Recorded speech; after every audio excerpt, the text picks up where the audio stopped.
from Biafra land. We do not want to see military anymore gallivanting and killing people in our villages, in our communities. We will bring this particular war not to the military, but to those who are responsible in bringing those military to them, to our place. So we are today giving notice to the politicians who have now militarized our territory. They have turned democratic process and democratic government into a military dictatorship. They have turned Biafra into a war zone. So we are giving them between now and the 15th of March to pull out military from Biafra land. We are not saying you should leave your barracks. We are not saying, but you must be out of our villages.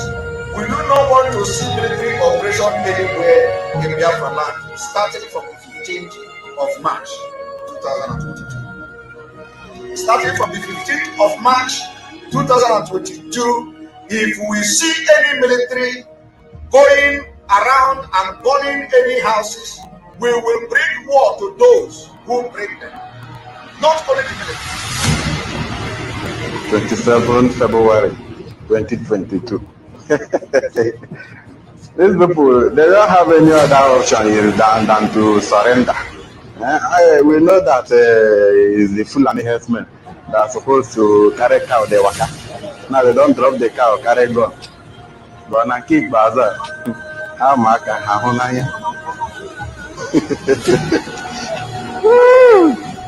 Zoological Republic of Nigeria. That is they happen for Russia and Ukraine. So Hachevia Maka na la Biafra.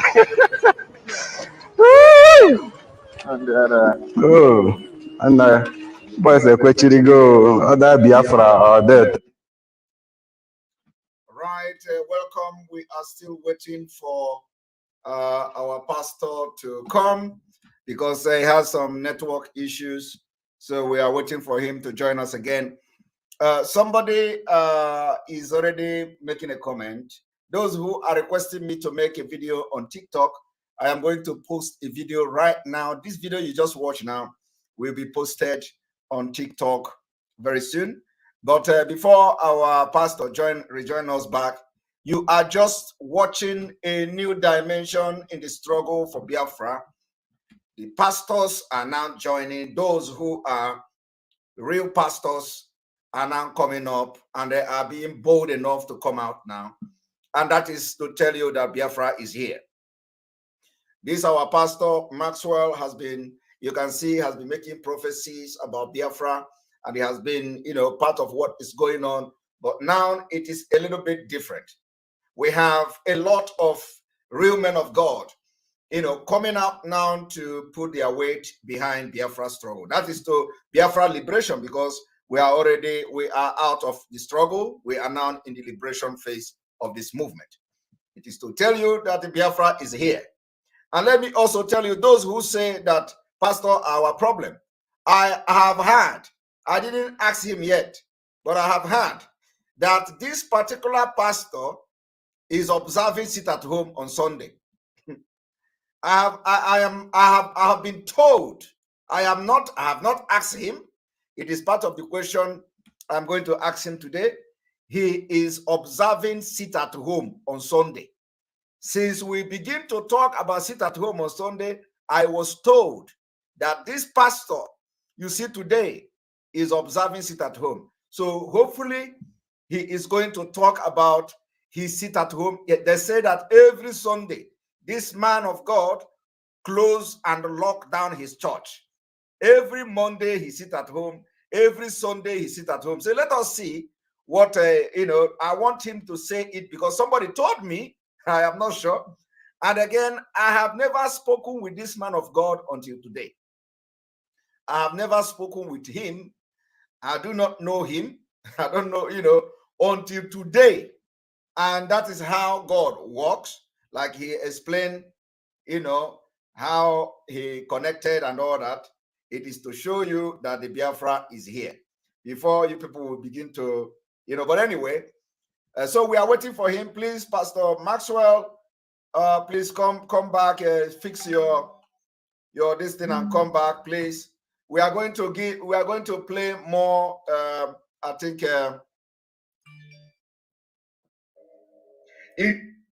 as we are waiting for him to rejoin us, we go on a longer break now. In this broadcast today, we are going to call on the politicians in Biafra land to pull out every military in Biafra land.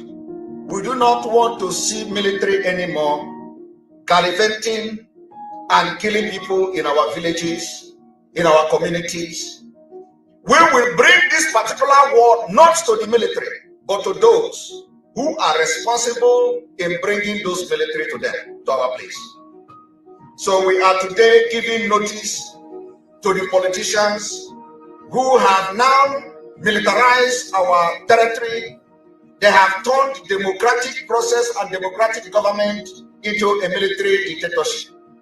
They have turned Biafra into a war zone. So we are giving them between now and the 15th of March to pull out military from Biafra land. We are not saying you should leave your barracks. We are not saying, but you must be out of our villages. We do not want to see military operation anywhere in Biafra land, starting from the 15th of March 2022. Starting from the 15th of March 2022, if we see any military going around and burning any houses, we will bring war to those who bring them. Not only the military. 27 February 2022. These people, they don't have any other option than to surrender. We know that it's the Fulani herdsmen that are supposed to carry cow, they waka. Now they don't drop the cow, carry gun. But na kick bazaar. How maka hahunaya? Zoological Republic of Nigeria. That is they happen for Russia and Ukraine. So Hachevia maka na la Biafra.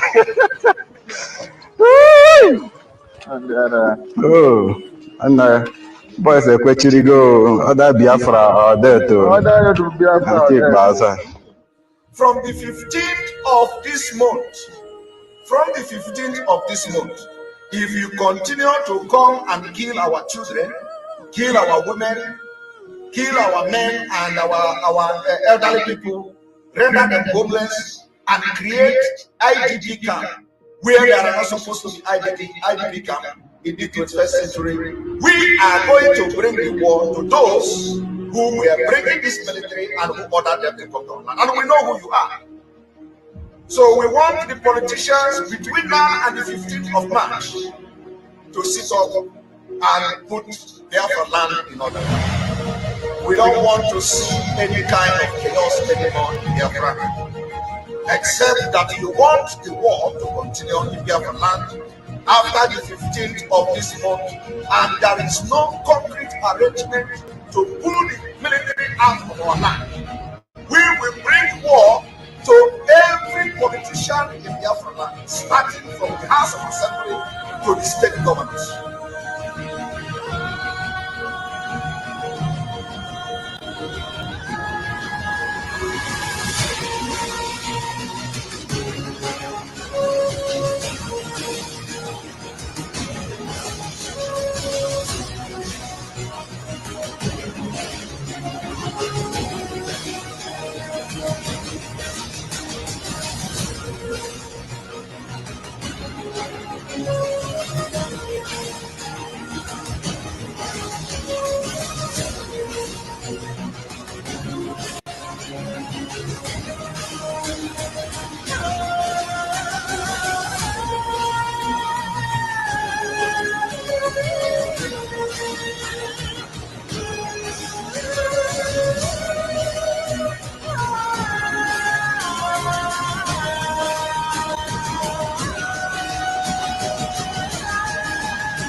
But sometimes I start asking myself, why is it that anytime they ask them to go and fight Boko Haram, they will say they don't have bullet, they don't have bomb, they don't have this and that. But if it is a time to fight innocent civilians, they will have bomb, they will have bullet, everything double, double, double, double. Nigeria, huh? Nigeria, more una go north tonight.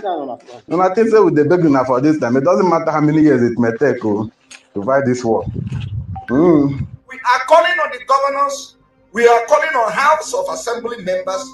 We are calling on those state executives to come openly before the 15th of March to either exonerate themselves or take responsibility like Hope Uzodinma. But Hope Uzodinma have come publicly to say he is the one bringing military. So his goal is that he has made it very clear, and we know how to get him at the end of the day when it can come. So we are saying that we are giving the politician and the political leaders of the Southeast between now and the 15th of March to pull military out of Biafra land. Otherwise, we are not just going to take this war to them, we will start from there.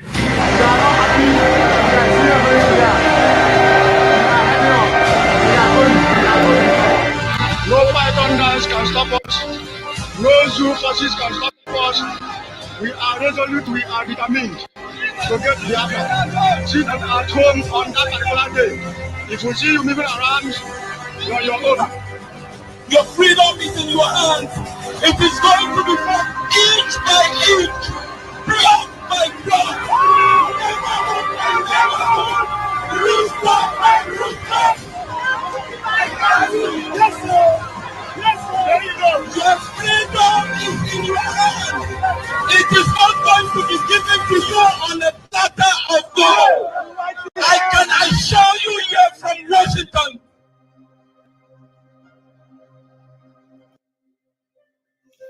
Welcome back, welcome back, welcome back, welcome back. We have our pastor in the house, and we are going to bring him. That was a network issue. Pastor Maxwell, welcome back, welcome back, welcome Thank back. you very, very much. Thank you. It is one of the challenges.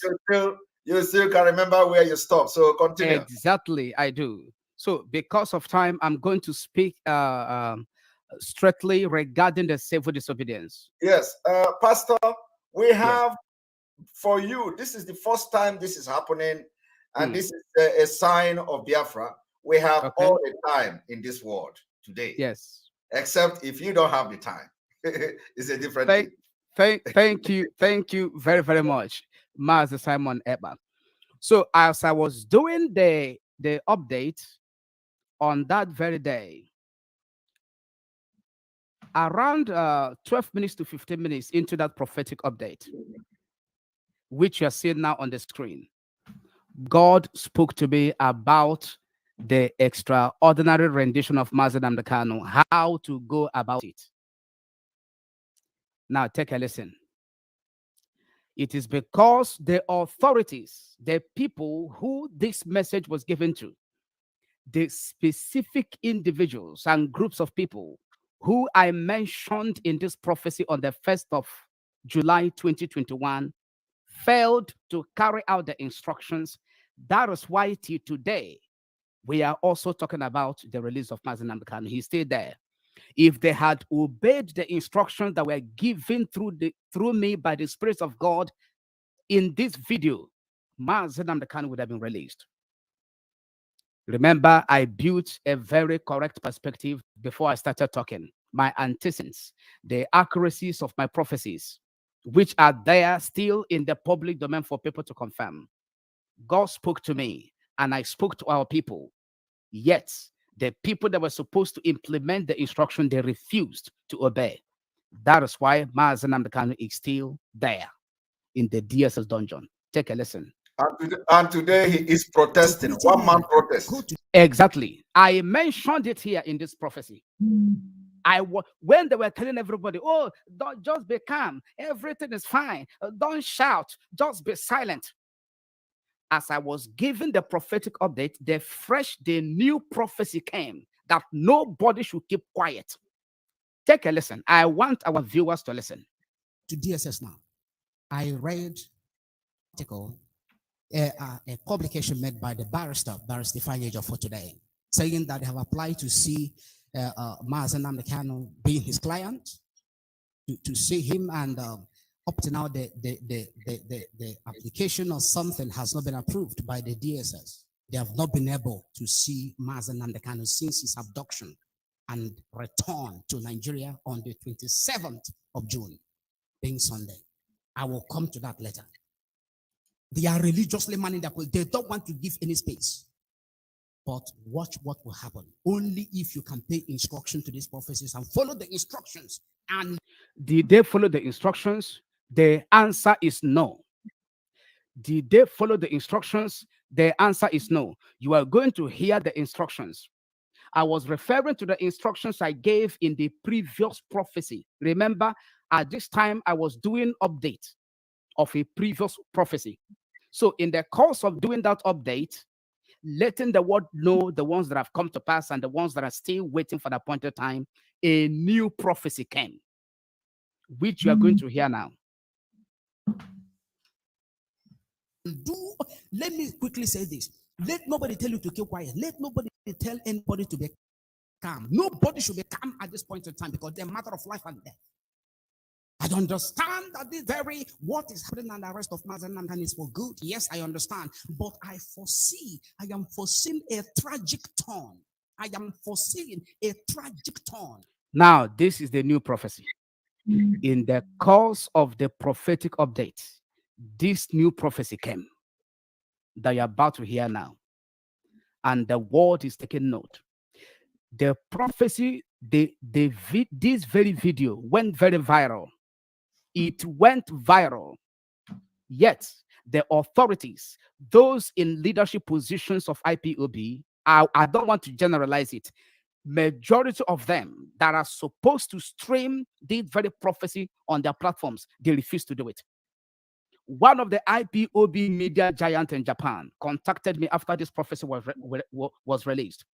And he told me that he wants to send it to the IPOB presenters, that he has watched other videos of my prophecies and have confirmed the accuracy of my prophecies, that he doesn't want to take this very particular prophecy on the 1st of July lightly.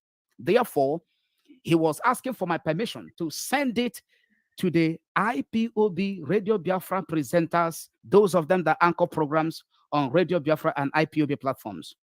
I gave him the permission to do so.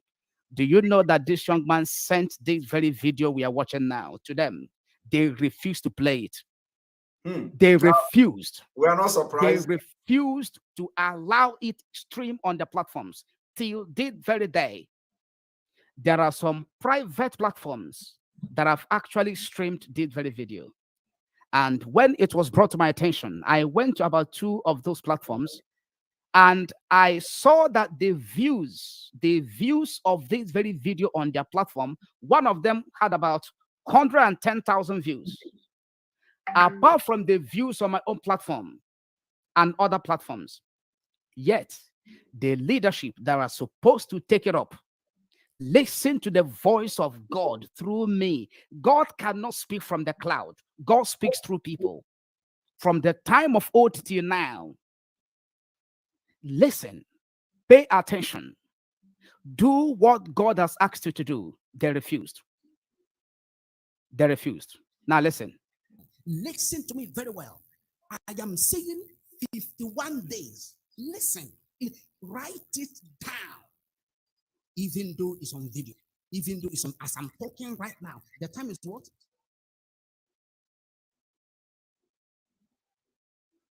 This is about 10 minutes after 3. The 1st of July, I am saying 51 days. They are giving Mazen Namdekano, there's 50 days deadline to his extermination. 51 days. This prophecy, I gave it on the 1st of July 2021. And the 51 days elapsed on the 20th of August. Between the 1st of July to the 20th of August, a lot of things happened. You remember that the first court case of Mazi Nnamdi Kanu, the first court date of Mazi Nnamdi Kanu was slated to hold on the 26th of July. But they shifted it. It was the court that gave the date. Before court gives any date, they are aware of such in the Nigerian judiciary, more especially their vacation. That 26th of July court date they gave to the world was not in error or ignorance of the annual court vacation, judges' recess or vacation. They cancelled the 26th July court date with the excuses that the judges are going on vacation. That was one of the first manifestations of the evil plans they had to kill Mazi Nnamdi Kanu. According to that very prophecy, 51 days deadline I saw that very day as I was given the prophetic update. And between that very time and August, a lot of things transpired, a lot of things happened that the IPOB leadership was raising alarm that the health and the life of Mazi Nnamdi Kanu was at stake, was at risk. We also heard about the bombing of the Nigerian Defense Academy. We had it. We also heard about the security intelligence that there are plans to bomb the DSS headquarters and that the target was Mazi Nnamdi Kanu. And they will give excuses that it is a terrorist attack. It was Boko Haram or bandit attack, that the hands of the DSS are not involved. We heard about it.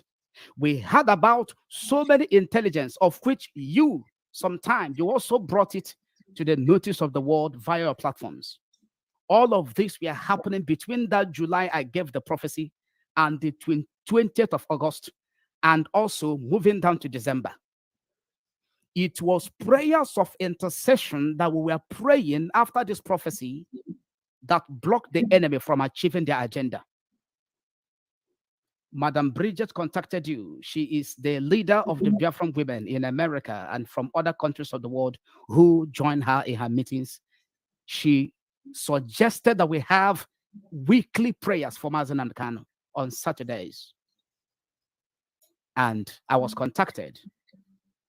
Starting from their protest in London, it was me that led the prayers. You remember that the leadership fought against that very protest. On the eve, which was on Friday, leading to Saturday, that very London mega rally, 3 days, was supposed to begin, there was a broadcast that should have broken Madam Bridget Okafor, her resolve, her courage, which came from Mazi Chike Doziem, the head of DOS.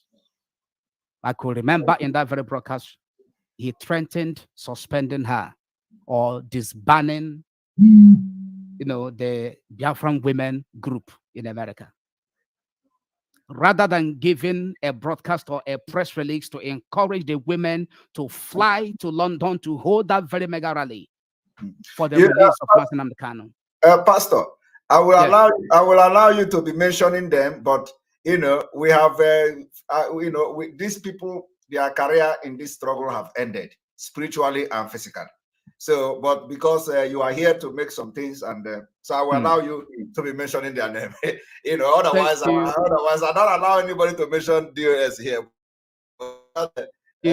Exceptional clause, to go ahead. It's okay. It was just trying to, in trying to set the record straight and make reference to important matters that sometimes we can't avoid it. Yes, exactly. But I'm also being conscious. Yes. So after leading that very London protest, there was 7 days fasting and prayer that we observed before the London rally and during the London rally. That prayer cleared the way, subdued the conspiracies and oppositions to that very protest. And the protest was indeed a mega one. Because the last day of that protest, the Oduduwa women also joined the Biafran women in London. If it was a failure, if that protest didn't succeed, There is no way they would have joined them. In fact, the last day of that protest, it was as if let the days of the protest be extended. The protest ended successfully. And during our prayer to thank God for the successful protest, there was now a suggestion that we take it up, the fasting and prayers, the prayers in general for Mazen and Kano, every Saturday of the week. And from that very time, we have been praying for Mazen and Kano with them every Saturday. You could remember one of the days you coordinated the fundraising, which I also made a pledge of $100. Yes, I remember. Yes, I was there. That was the first time to be with you on the same platform that very day. I was there as well. We have been praying since then, ceaselessly, every Saturday for Mazen and Kano, blocking the evil agendas of the wicked to exterminate his life. With regards to that very prophecy of the 51 days, we kept praying. I and the church, I and my team, in my own private times of prayer, the same. And a lot of other people who understand what the enemy was planning, that actually they want to kill him, they also joined us in prayers. We kept praying. You know that the spiritual controls the physical. yes, The spiritual controls the physical. God's mercy preserved Mazen and Kano throughout that time. All the whole evidence and indications we are there that they want to kill him. But God sustained him. Now, towards the end of last year, we have been praying for his release. Many people have been talking about, oh, he'll be released. Mazen and Kano will be fine. He'll be released. But there was no specific time frame to look out for, to watch out for, and how. All we know is everyone, we are doing our best, including those that claim that they are doing, they were not doing nothing. But there was no specific, nobody gave the world or Biafrans a specific time frame for the release of Mazen and Kano. And God came to me and said, you are going to tell them exactly what I am about to tell you. 3 months, 3. Everybody have been praying. Mazen and Kano should be released. God intervened. The legal team have been there doing their legal work. Those of you in media, and of course your own political, or should I say diplomatic moves in your own place, your country, your host country, or your country of residence, with a whole lot of other people who have been making a lot of effort for his release. But there was no specific time frame. God said, I want to settle that confusion. 3 months, I want to do it. 3 months. Mazen and Kano will be released. And he gave the conditions, which gave to birth the 3 months exercise we have embarked upon since January this year. Because the guideline came out very late in December. Some people started in December. My very self, I started in December, the latter part of December. And then we now moved it to January. January, February, March. The video of that guideline has been in circulation as far back as 25th of December, 2021. It was sent to the authorities in IPOB, the principal officers. It was sent to those that were supposed to actually take it up and begin to sensitize our people on the need for them to comply, 100% compliance, to make sure that Mazen and Kano was released. But they never did it. What is the content of the guideline? God said to release Mazen and Kano, 3 months exercise will feature fasting and prayers and civil disobedience, sit-at-home protest in Biafra land, and mass street protest in the diaspora, where Biafrans are, where Igbos are. How? Every week in the first month, which was the month of January, there will be 3 days fasting and prayers and protest, starting Sunday. Sunday. every Sunday of the week, there must be protest. The fasting and prayer will begin. The protest will begin. No Sunday service. Pastor, You know, Pastor, let me pause a little. Please let me interrupt you a little bit before. I know you have time to explain all these things. So you have mentioned that God revealed to you that there must be civil disobedience, yes. and one of them is sit at home, and you are now telling us Sunday. I have overheard somebody telling me, and I have told them on this program while you were off. Somebody told me that you, Pastor Maxwell, have been observing Sunday sit at home. Is that is that true? You close your church every Sunday. Completely truth. Since the 2nd of January, which was the first Sunday of the year. You as a pastor in Biafra land, you are closing your church and you are supporting Sunday sit at home for Biafra and for the release of Mazen Amdekan. Is that like point blank? Point blank. I have been doing it. I will still come back to the prophetic update to hear the instructions that God gave to our people in that very prophecy. We still come back to it. To your question, the 2nd of January, which was the first Sunday of the year and of the month, till today, we have never held any Sunday service in our church. We have not. We have not. Unbelievable. I started when the guideline came out in December. On the 25th, it was published. And that very 25th was my birthday. I started enlightening our church members that look at what is going to happen, so you prepare. I know you have not observed it before, you have not encountered it before, you have not heard it before, but this is what God said. Prepare. Come 2022. From January to March, there will be no Sunday service in this church. No Sunday service. And I made it very clear to them that nobody under any guise should come close to our church premises on Sundays. For what? Either you say, oh, you want to come and clean church. No, don't come close. It is strictly sit at home, protest for the release of Mazen Amdekan, fast and pray for him, because I understand what that man is all about. I understand what he carries in him. I understand that he is the man, the Messiah of our own generation that God has sent.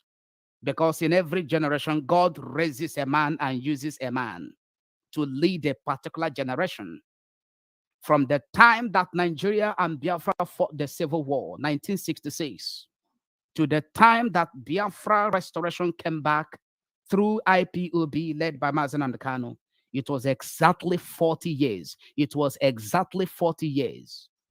From 1966 to 2013 or 2014, it's about 40 years. And 40 years represents the generation of a man. 40 years, one generation. 40 years, another generation. God allowed that very generation that fought the Civil War, their years to complete.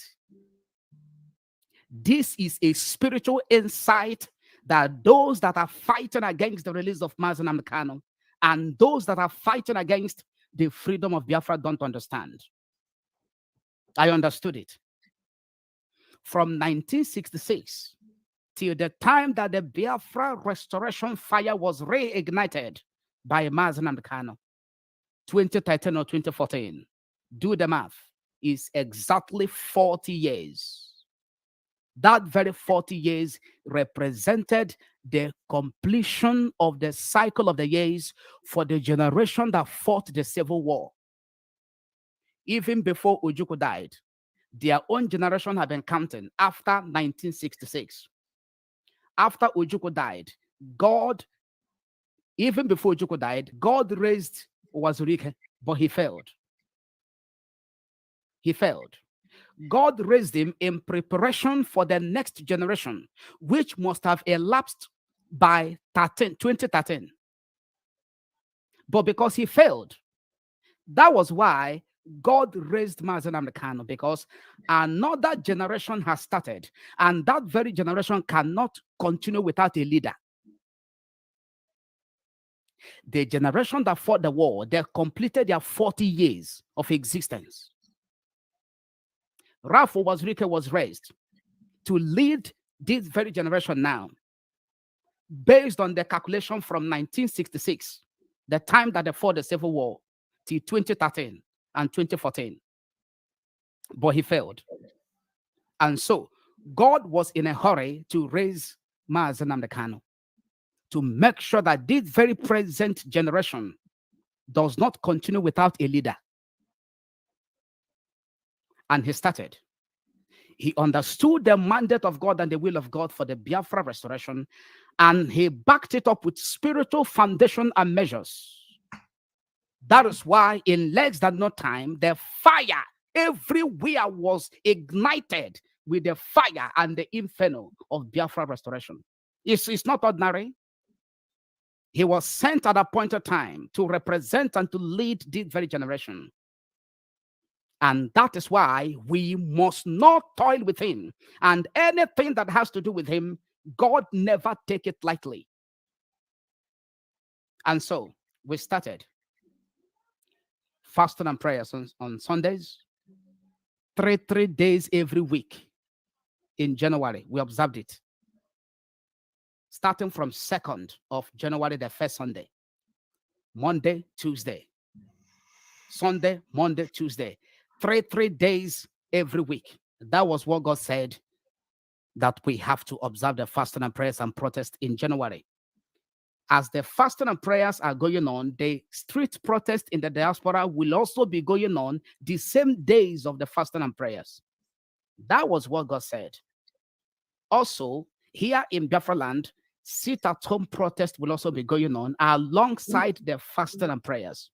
Sundays, Mondays, and Tuesdays, every week in January. I complied. Our church complied. Pastor, so Pastor, sorry. So this, this revelation you got, have you ever discussed it with me? I've not. I have not. Why I ask this question is that, I'm just watching you, I am listening to you, and to be sincere, I have not come across your channel or, watched you as such. So, but, everything you are saying now is what we have been pushing for, and we are strongly pushing for it. It means that the same God is speaking to you too. That's very correct. All right, go ahead. That's very correct. So in February, we continued. God said in February, it is going to be 4 days. January, three days every week, beginning Sundays. February, 4 days every week, beginning the same Sundays. Sunday, Monday, Tuesday, Wednesday, February, with the fasting and prayers and the protest. Total compliance across the board by Biafrans in the diaspora and those of us here in Biafra land. And in the month of March, 5 days. Sundays, Monday, Tuesday, Wednesday, Thursday, 5 days, 5 whole days. We ended our February fasting and prayer and exercise on the 28th with our interactive broadcast. And we did not even take a break.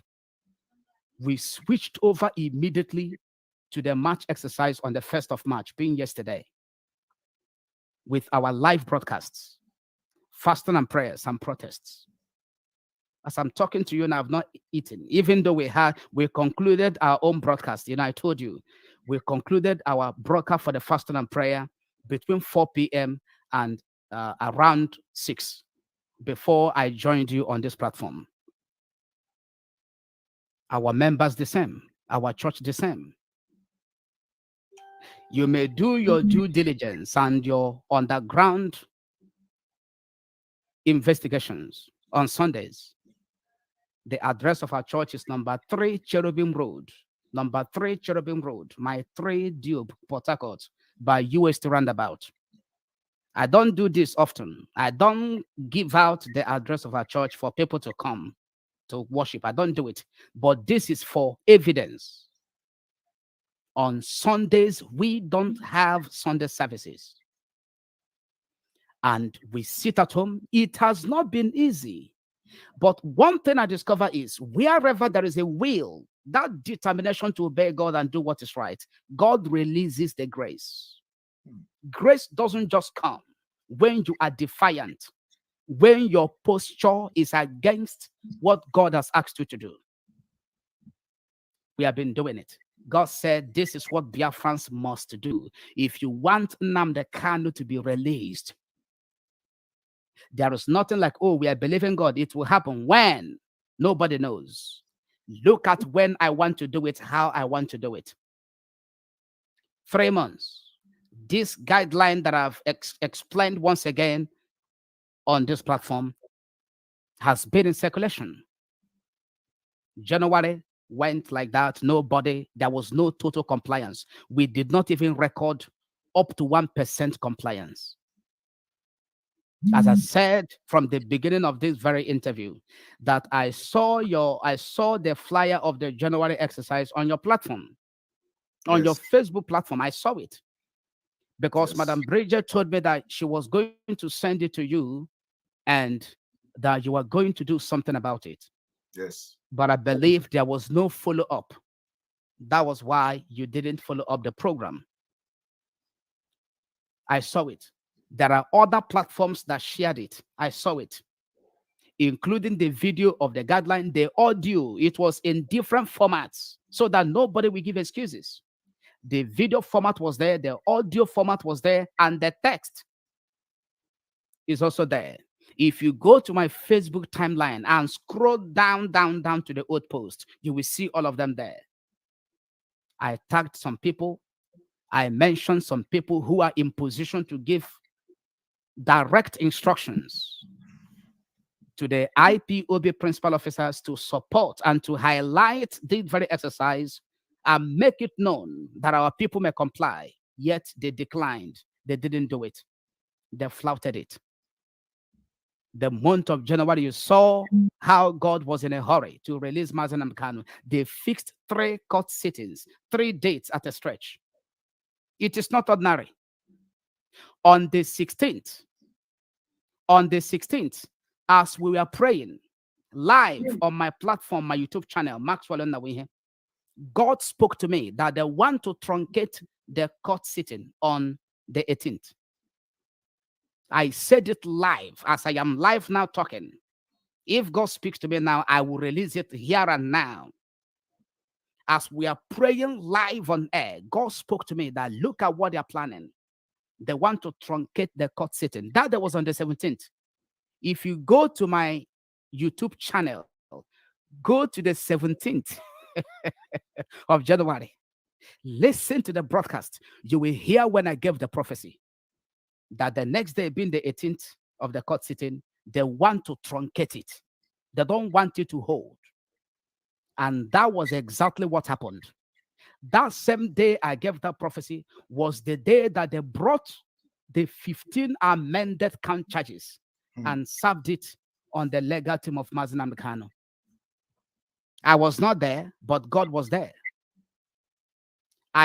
If you go and play that video, I was describing what was happening in Asorok. I told the audience that there is a strong discussion going on now between Malami that they want to truncate their court sitting the next day, being 18th.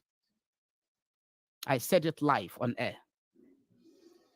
And then they came with the 15 amended count charges. And the lawyers began to raise alarm. When I had it, I went back to prayer overnight. We began to pray that their effort and those charges should be never see the light of the day. We began to pray for wisdom, prompt understanding, analytical wisdom for the legal team on how to go about it. How can they challenge 15 amended count charges that was served on them in less than 24 hours to their court date? How could they have done it? If not by divine reinforcement coming from prayers, being made manifest through some people that were reaching out to them and also advising them. Because we can't reach them. God did the work. He sent people that reached them, and they worked overnight to generate a 52 pages challenging those 15 amended count charges. And rather than the case being truncated the next day, Mazen Nnamdi Kanu was able to take the plea for the first time. These things happened in January when the exercise was going on. Despite all the attacks, lack of compliance by huge percentage, yet God did all this as evidence that he was really out to do what he told us he would do. And since Mazen Nnamdi Kanu was brought to Nigeria, he never took plea. That very day that they wanted to truncate the court sitting, he was able to take plea because God intervened. And then the next day, there was court sitting. And the court sitting that was to take place on the 20th was now adjourned to the 16th of February last month. Now, on the 16th, on the 24th of January, as we were also praying on my platform live, trying to close our fasting and prayer for that very day in Biafra land, on the 24th of January, as we were praying, God spoke to me that there are plans to change Justice Binta Nyako. That they want to change Justice Binta Nyako, who happened to be the judge presiding over the trial of Mazen Nnamdi Kanu, that they want to change her.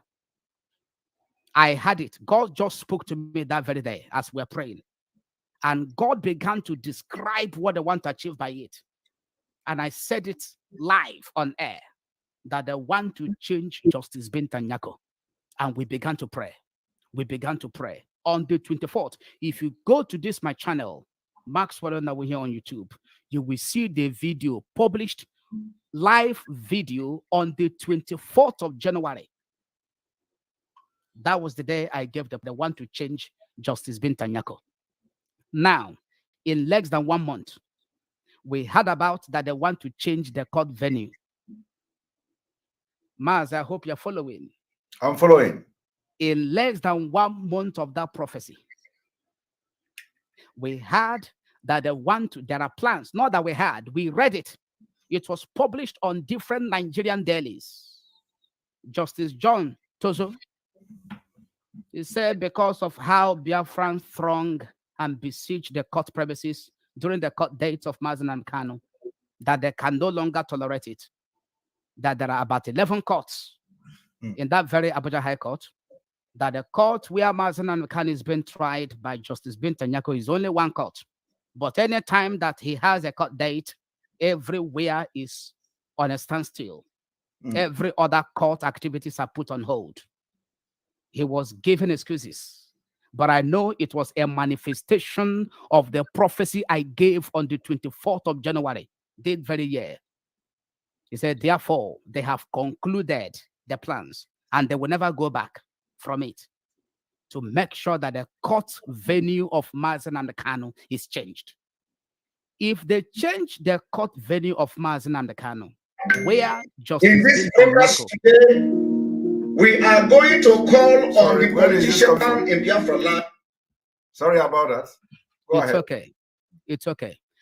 If they succeed in changing the court venue where Mazen Nnamdi Kanu is being tried by Justice Binta Nyako, that is the manifestation of the prophecy. Now, Justice Binta Nyako may decide not to go to the new court venue for whatever reason. It is possible. Or the powers that be, the cabals may force her to step down. And they will begin to talk about jurisdiction,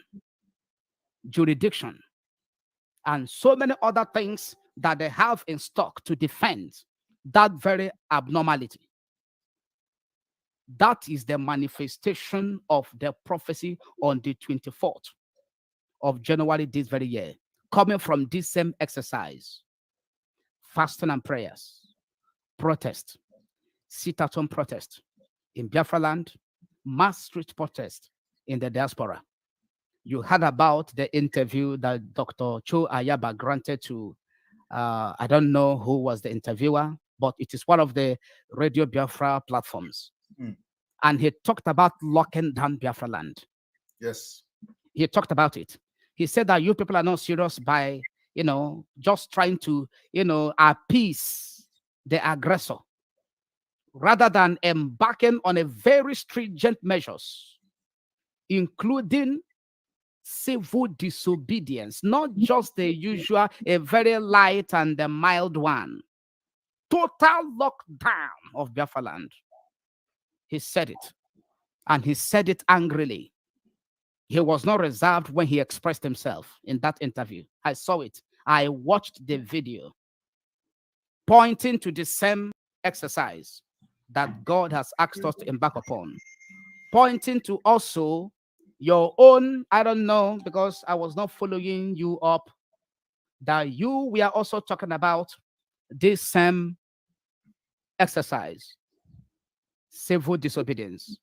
It was later I started hearing about Nsima talking about sit at home on Sundays, Biafra Unite the same. And also, one of your programs, I also watched it when you had a collaborative, a joint broadcast. You had a joint broadcast on your platform. I also had it. I saw it. I said, wow, this is exactly, which means God was speaking to you people indirectly, and you were trying to communicate it, but simply because you are not a pastor, you are not a man of God or a daddy GO, they were now trying to see it as anti-Christianity or anti-Christ or against the church. Yes, yes. And yes. that was why it is now I never knew. It is now that I'm understanding it, that was why God came to me and said, my servant, this is my will. Maybe the channel of communication may not be acceptable, given to the fact that people will judge them as not knowing anything about the ministry or how the church runs. Yes. So I am going to use you to clarify that very gray area and make the communication very clear and understandable. And so he told me it must be Sundays, every week, Sundays, every blessed week. Whoever that is calling me now, please, we are not taking calls. I am live on air, please. And we started.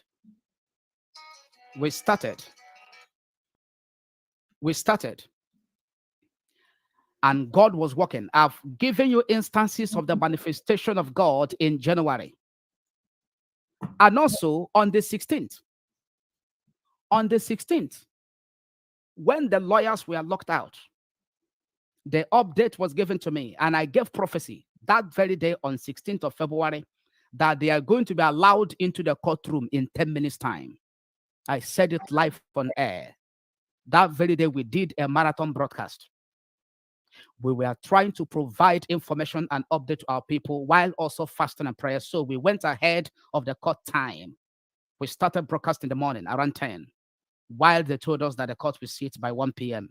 Nigerian time. We started praying. And the update came to me that the lawyers were not allowed into the courtroom. And I gave prophecy that in 10 minutes they will be allowed. And that was what happened. How do I know? If you watched the video where Barrister Senior Advocate Chief Michael Ozegome was reprimanding Prince Kano Meme, if you watched that video, you will hear when Chief Michael Zekome said exactly that. He has been stopping him for 10 minutes. So you hear that? So you had that too? So you had that too? Okay. I had it. Our viewers can look for that video. When he was angry in the courtroom with Mazen and Kano and members of the legal team, including Barrister Ifeanyi Jofo and Mazen and Kano. He was upset. he was talking to Prince Kanu Meme. He said, even me and Ejiofor, that you have been, what is really going on? We are going to call on the politicians. Why is this why is this in playing without me touching it? Go ahead. Is well. It's one of those things that happens. It's one of why is this without me touching it, for Christ's sake? It's one of those things that happens. That's how it happens sometimes. This is the second time Yes. it's playing without me touching it. Go ahead. Yes. And he said, you have been stopping me 10 minutes. I had it. Nobody told me. I watched the video. I zoomed it. I raised the volume. I was shocked when I had Chief Michael Zekome mention 10 minutes. And then they were allowed into the courtroom. And that was the prophecy I gave, that they would be allowed in 10 minutes. And we prayed about it. The people that joined me in the broadcast, we are praying. Now, while we are there, you know what happened? You know what happened the other time that Mazen and Kanu came to court and they locked out the lawyers, and it was only Mazen and Kanu with the judge in the courtroom. Yes. And before you know it, the lawyers didn't enter the courtroom. They said the case are adjourned. That was exactly what they wanted to do on the 16th of February, to run away. And when that prophecy came, I gave it. And we began to follow up everything, continuously praying as the Spirit of God was leading me that very day. God told me that we should lock up the courtroom, that they don't want to hear that very application to quash the 15 amended count charges. You know that anytime a judge accepts to hear an application, the next thing is to give ruling. Yes. Application cannot be ruled upon. Rulings cannot be given without hearing any application. And one of the things that this government runs from is to hear application. Any case that they are scared of, they will continue to take adjournment upon adjournment, amendment upon amendment, to make sure that it takes a very long time before the judge hears the case. Because after hearing the case, the next thing is ruling. And after the ruling, the next thing, the legal team, it will not give them insight to prepare or to anticipate, to preempt the next court action or legal action. They never wanted to hear that very application. That 42-page application generated by the legal team of Mazen and Kanu to quash the 15 amended count charges. They never wanted to hear it. They wanted to run away from the court and take adjournment to hear it, not to rule on it.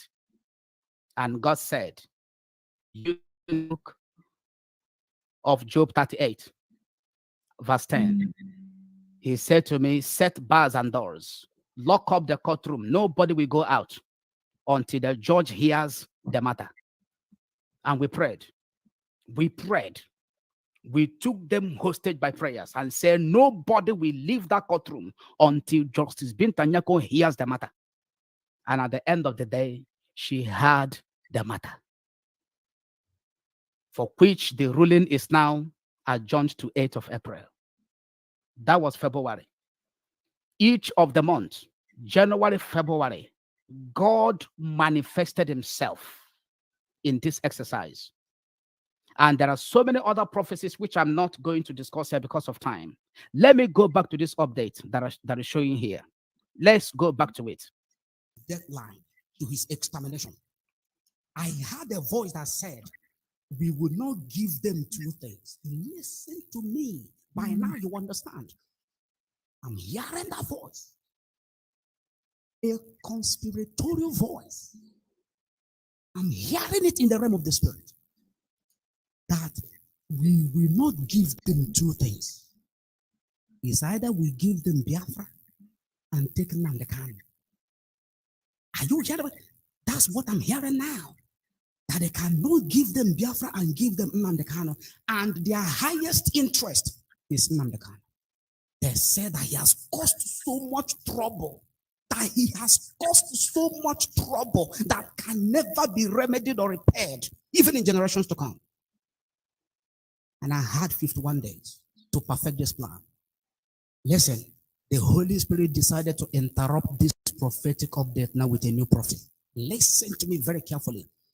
I am talking to all the members of IPOB and the leadership of IPOB and all the Igbos, all the Southerners, all the people that love freedom, that love truth, that love justice. If you are a man of God, this is time to pray. Listen to me. What is about to happen? Your altar cannot deliver you. Listen, what is about to fall upon the very contraption called Nigeria? What is about to fall? If Nnamdi Kanu goes down, I will save you.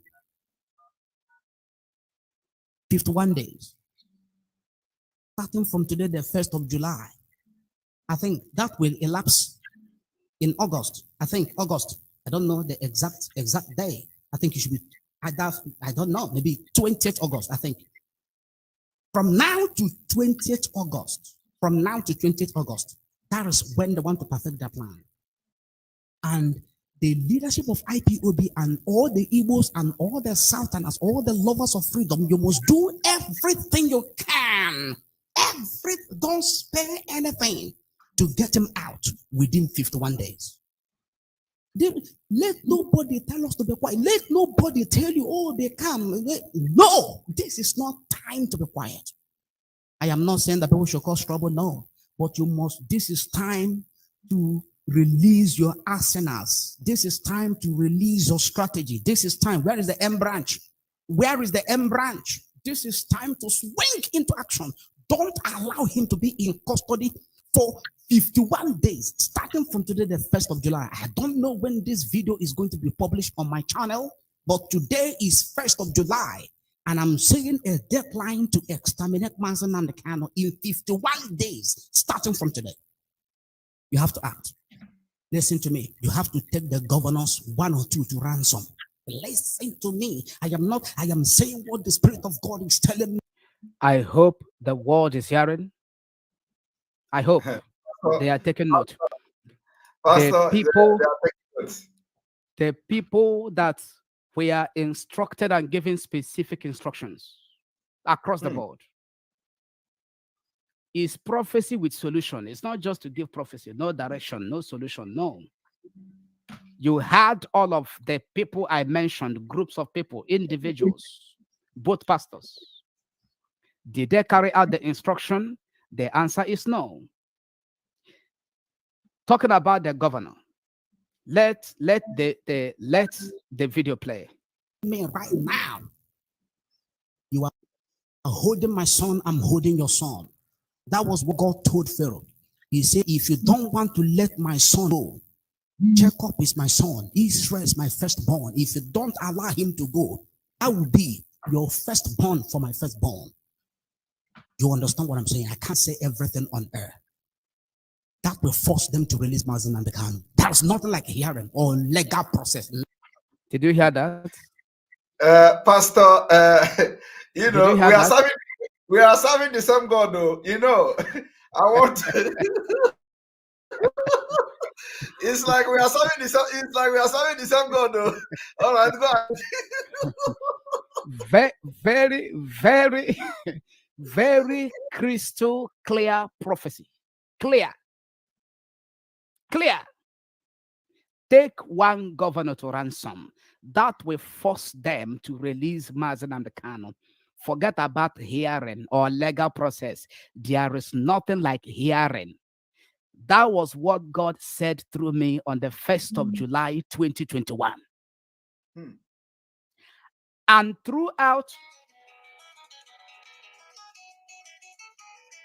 this caller calling me, this caller, I am telling you, please stop calling. I am not. Pastor, let me, because maybe this. I'm not taking calls now, please. Yeah, maybe this caller are those who will be calling and say, please stop talking. You see, let me explain to them. What you are telling us here is what you heard, what the Spirit told you. It's exactly. Not something you made up. No, you know, on your own. It is not something to come and say, do this. It is what the Spirit of God told you. And so anybody that is coming to say the person is fighting God. Exactly. So let me explain that to exactly. them. Exactly.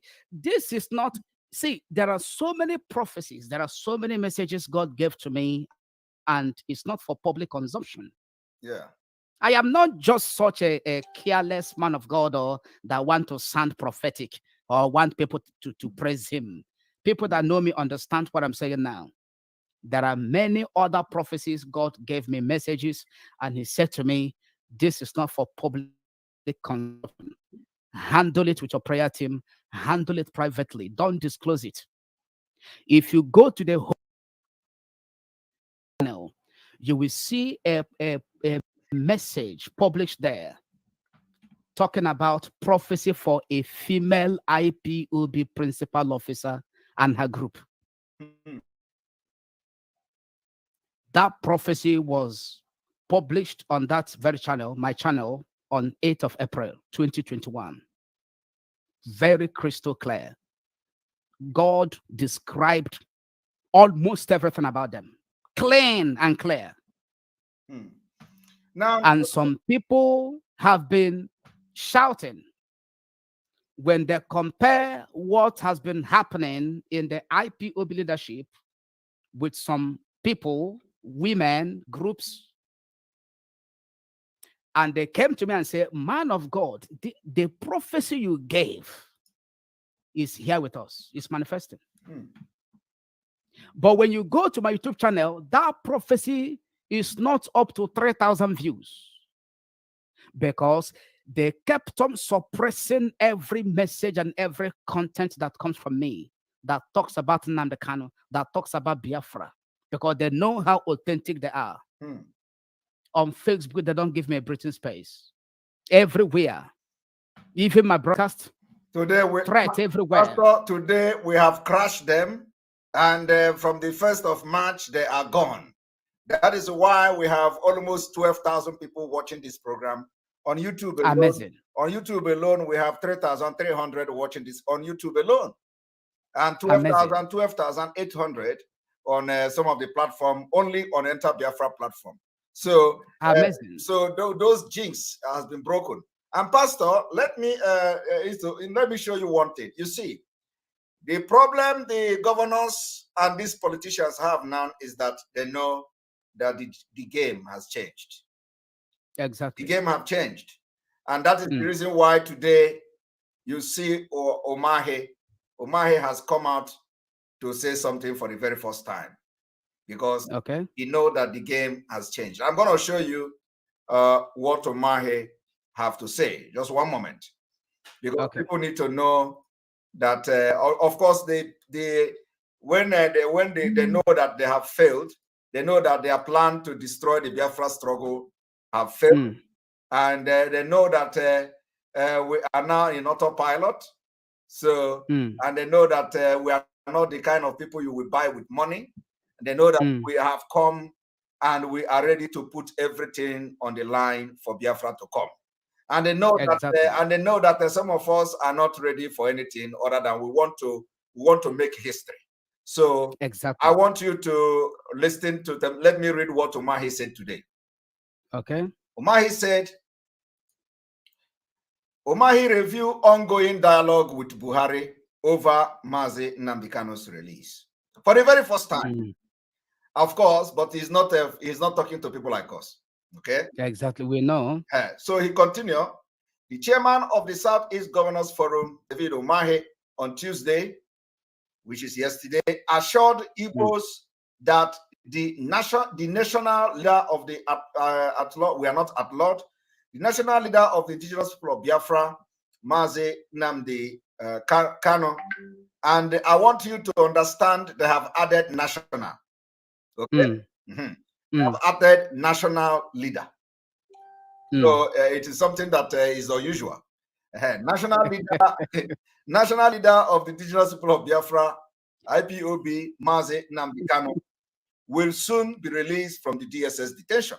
This is Omahi saying this today, because he knows what is to come. He knows that the betting have changed hand. Now, exactly. I continue. Omari, who made this known in Abakaliki, said he initiated a political dialogue with President Buhari to ensure the immediate release of Mazen Nnamdi Kanu from DSS detention. Why is Umahi initiating this thing now? Why is Umahi initiating? Okay, let us continue. Yes. The governor, who equally located another 2.5 hectares of land located opposite the international market at Abakaliki to the Association of Computer Village Merchant of Nigeria, lamented that many businesses are closing down in the southeast because of unknown government.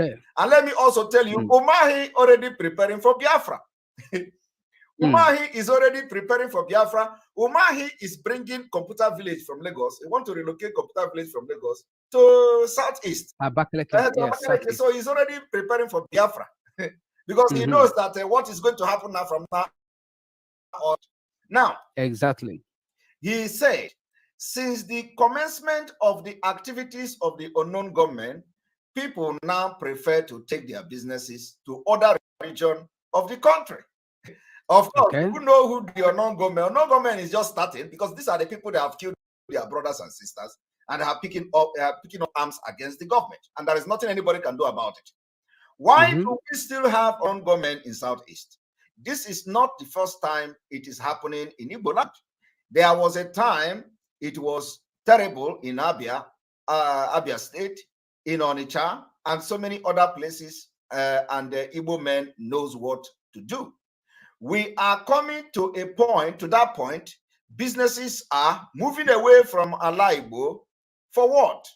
I have gone to President Buhari and initiated a political dialogue over our brother, Mazen Nnamdi Kanu. Are you hearing it? Because I'm hearing it. They have just come to realize that every attempt they did, to truncate the Biafra and destroy the struggle have failed and have failed. A new dimension. So they had no choice. Now let us continue. That process is on, and I don't see any reason why we should be killing ourselves, fighting our people, making sure that the economy of the Southeast is down. When we have not even started the economy of the Southeast, we are coming with economic sanction. Starting from it is going to be heavy on them, and I have told them economic sanction enforcement will start from this week. They should just watch and see. Without any delay. Listen, Maz, you will continue with it I will call it a confirmation that we are in the right direction. I will just say it. I know you're going to continue. Yes. You see, this month of March is pivotal. God cannot speak without bearing witness to himself. Never. The economic sanction you are talking about is the mind and the will of the Most High God in heaven. Civil disobedience alongside economic sanction. If people must be free, Jesus said that you will not go to a strong man's house and take what is in his house, your property he has stolen and kept in his custody, without binding him first. You must first of all, that is a strong man. You cannot take what is in his house when his hands are not tied. You must bind him, bind his hands. What does it mean? Neutralize him. What does it mean? Put him in a position that he will have no other option than to beg you. Bring him to his knees. Bring him to his knees. That is the potency of economic sanction. We are dying already. What is the economy that is viable? Tell me any market in Biafra land that is viable. Tell me. The infrastructure. Is it the infrastructure? Is it the light, power? Is it water? Is it medical services? Look at a big market, an international market like Araya. All they have is police station, no medical center. You see? No good infrastructure, no common drainage that when rain falls, the float will easily navigate through the gutter and disappear. Only police post. And disappear under in less than 5 minutes. It doesn't matter the heaven downpour. Area doesn't have it. No structure, no light. It's generator. The floor, the ground, no flooring, no interlocking, no nothing, no German floor, nothing. Potholes everywhere. They generate billions there. Billions for the government. Are you talking about Obosisi? Are you talking about Ochanja? Are you talking about Ahihoro? Are you talking about cemetery market? Which market? Are you talking about the market? Which market are you talking about? If you come to Port Harcourt now, the My One market, which is what is a major market in River State, My One market. Go and find out by yourself. Ask somebody here to find out. The market has been reconstructed during the time of Sir Celestino Meher, who was only governor for 6 months in River State. By then, I was also trying to fight for good governance. I worked with him. I registered all women done in local government area of River State when he was contesting for that very position as the governor. I left everything about supporting government and everything when the truth of the Biafra restoration came to me through Mazen and Kano. This very wicked that is in power today, the deputy governor, Epalebo Harebanego, my group worked for them. My group, Youth Progressive Mission, generated some 7 political office holders today. But I disconnected because I had the truth and I followed the truth. The newly constructed My Own market, they completed the first phase. It took a whole number, almost 2 years, before the stores were reallocated to the owners. Not even the owners. They bought it over. The government bought it over and sold it out at a very exorbitant prices. Their first choice was the indigents, those from Ikwere, rather than the rightful owners of the shops that they set ablaze and reconstructed. They did the first phase of it, and now the second phase has been completed. As I'm talking to you, the market has been commissioned for a very long time, yet the real owners cannot have it. Even those that bought the stores cannot use it. The market is still under lock and keys. And the traders are forced to the street. And now they will turn around and be calling them illegal traders. And the tax force is always impounding and destroying their wares. Those of them selling crayfish, selling pepper, how much gain is in pepper and tomatoes? They will impound it and pour inside the gutter. Some of them, they pour kerosene into it. The point I'm trying to make is this. You are talking about economic sanction, and they say, don't do it. Our people are suffering. The point I'm trying to make is that we are already suffering. In fact, they are the ones imposing economic sanction on us indirectly by their actions and dysfunctional system of government. We are suffering. So it is a better thing that we are the one that have decided to impose it on the land, because we are the owners of the land. For a better result. Yes. There is strict compliance with it. When the children of Israel were fighting for freedom, they were not talking about economy. They were not talking about commerce or industry. Exactly. They were not talking about building hospitals. They were focused on that very freedom, and they were following religiously and strictly the guideline that God was giving to them through Moses. They never deviated. We know that there were saboteurs among them, but yet the ones that are forthright in thinking and progressive in mind, whom God planted there in their midst, was always used by God to counter the saboteurs and to bring them to their knees. We saw it. We read it in the Bible. It's a reality. It's not just a piece of history. No. We have seen it in Gandhi. We have seen it in different agitators who employed even this same economic sanction. And it worked very effectively. Civil disobedience, it worked. You are not coming out to shoot anybody. You are not coming out to fight with anybody. You just civil disobedience. Exactly. And they were telling us last year that if we do it, it is going to, they will tag us as terrorists. And I say, how come anybody who will do it? Who? That era. The world is waiting for us to do something, and we are waiting for the world to do something. Yes. What an irony. Yes. That era. The United Nations, they are putting on notice. We put the world on notice. Oh, Secretary General of UN, Quataras. Oh, Human Rights Watch.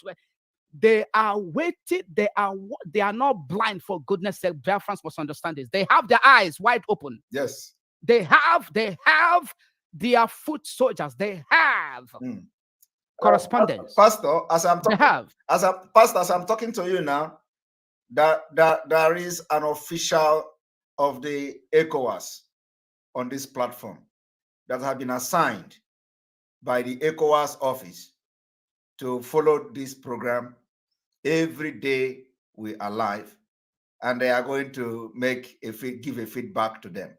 As I'm talking to you now, the ECOWAS office in Abuja, the program of this ECOWAS, they have designed their program for the year in accordance, in line with the sit at home in Biafra land. And people don't know this. This is an intel, and they know that I know this. So if I continue to read this latest update from the governor, so that people will understand. I must allow you. Yes, I must allow you. I was trying to throw in more light. There are so many things to say. So yes, you may continue. You will say that. And after that, I am going to also share a video that was published on the 23rd of August last year, when I was praying about the suspension on the sit-at-home protest. In that video, we were praying in our prayer room, and the Lord spoke to me to pray about the suspension, that it will be lifted, because it was not from God.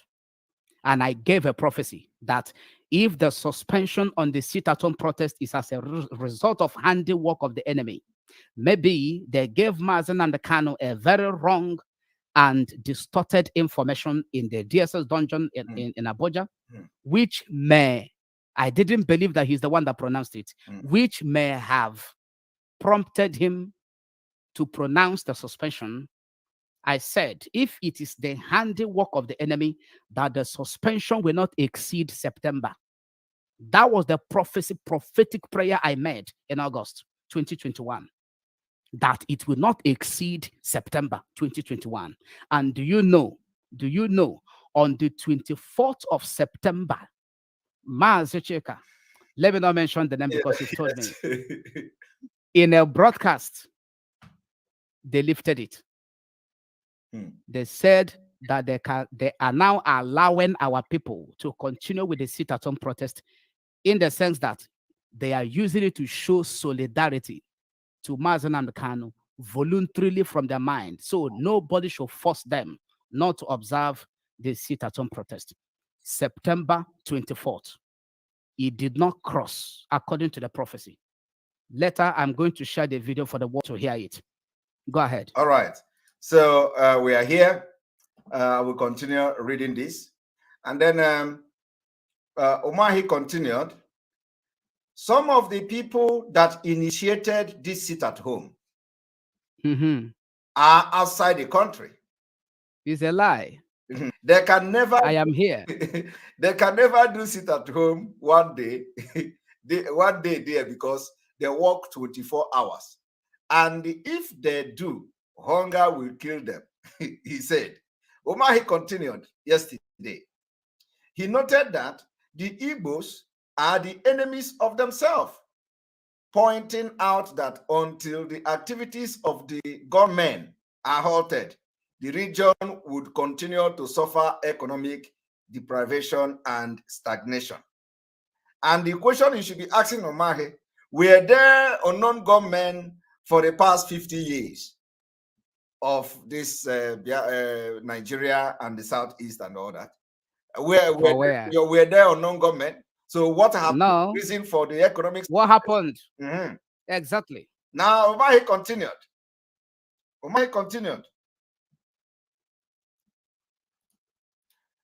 Omahi called for a concerted effort toward bringing to an end such inhuman treatment against Igbos by the government, adding that he has met with President Buhari Akoko toward having a political solution to continue to the continued detention of Mazi Nnamdi Kanu.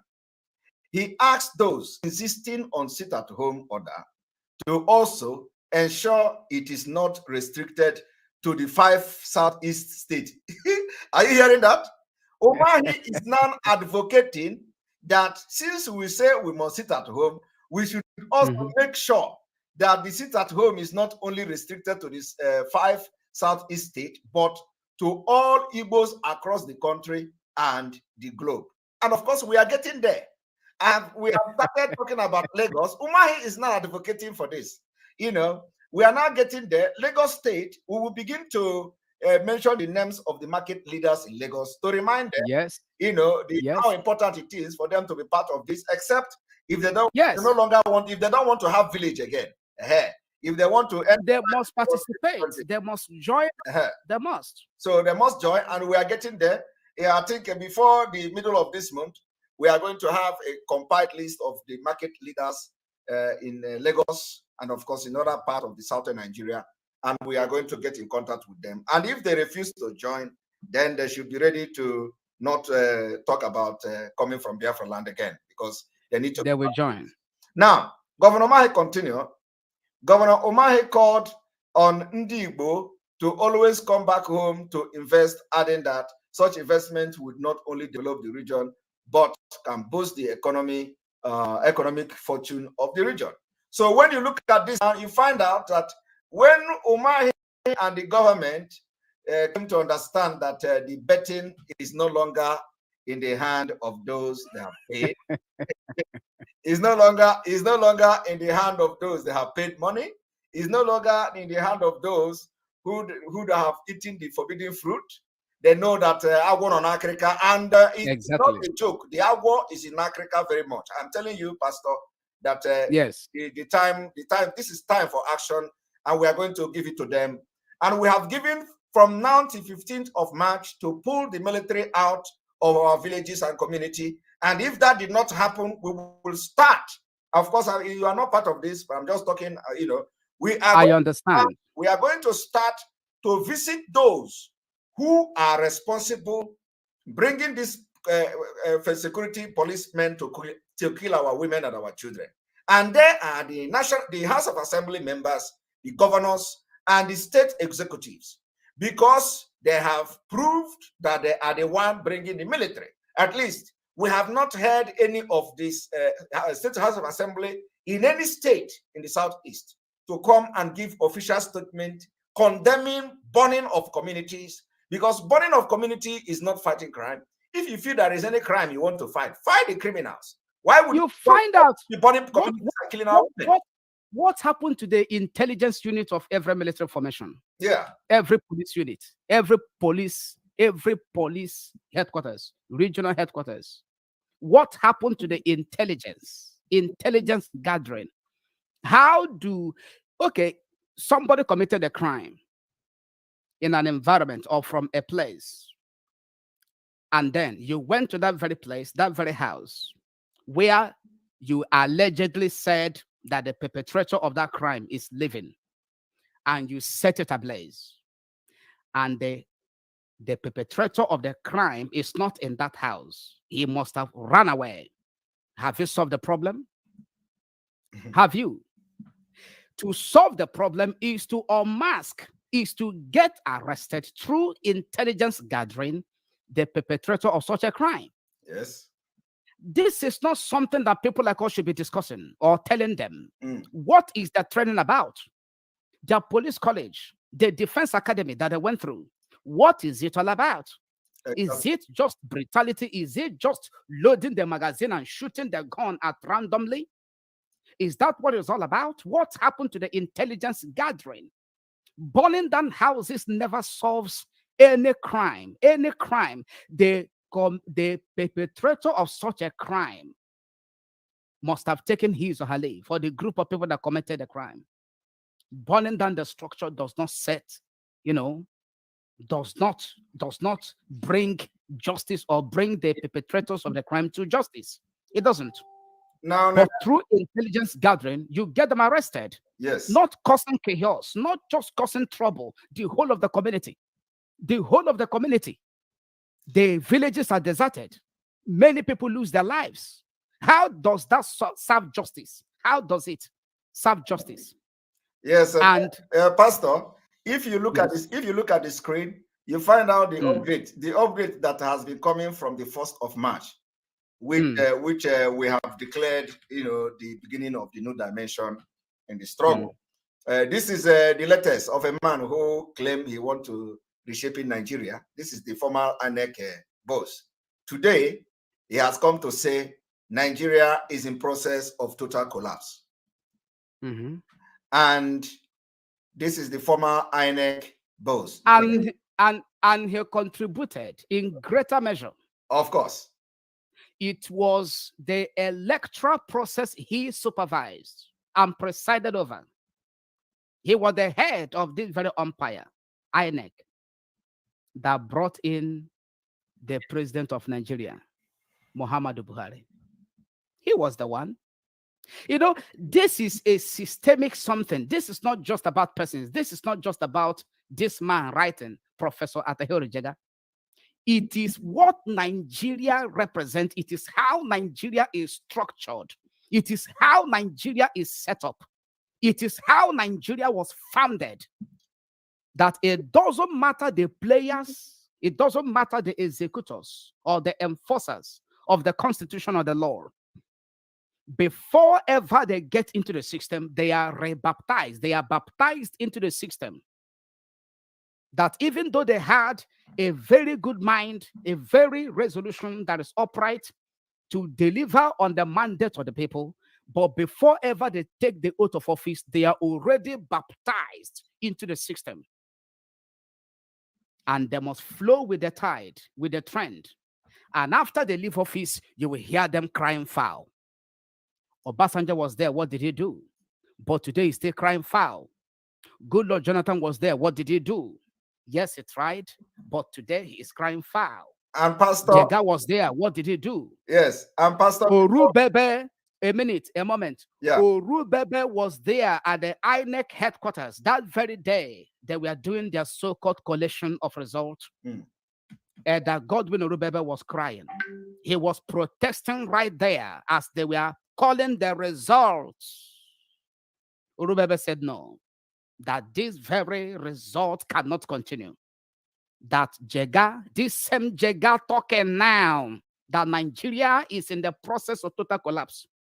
Orubebe was challenging him that very day on a live national television. That Mr. INEC chairman, you are biased. Mr. INEC chairman, you are biased.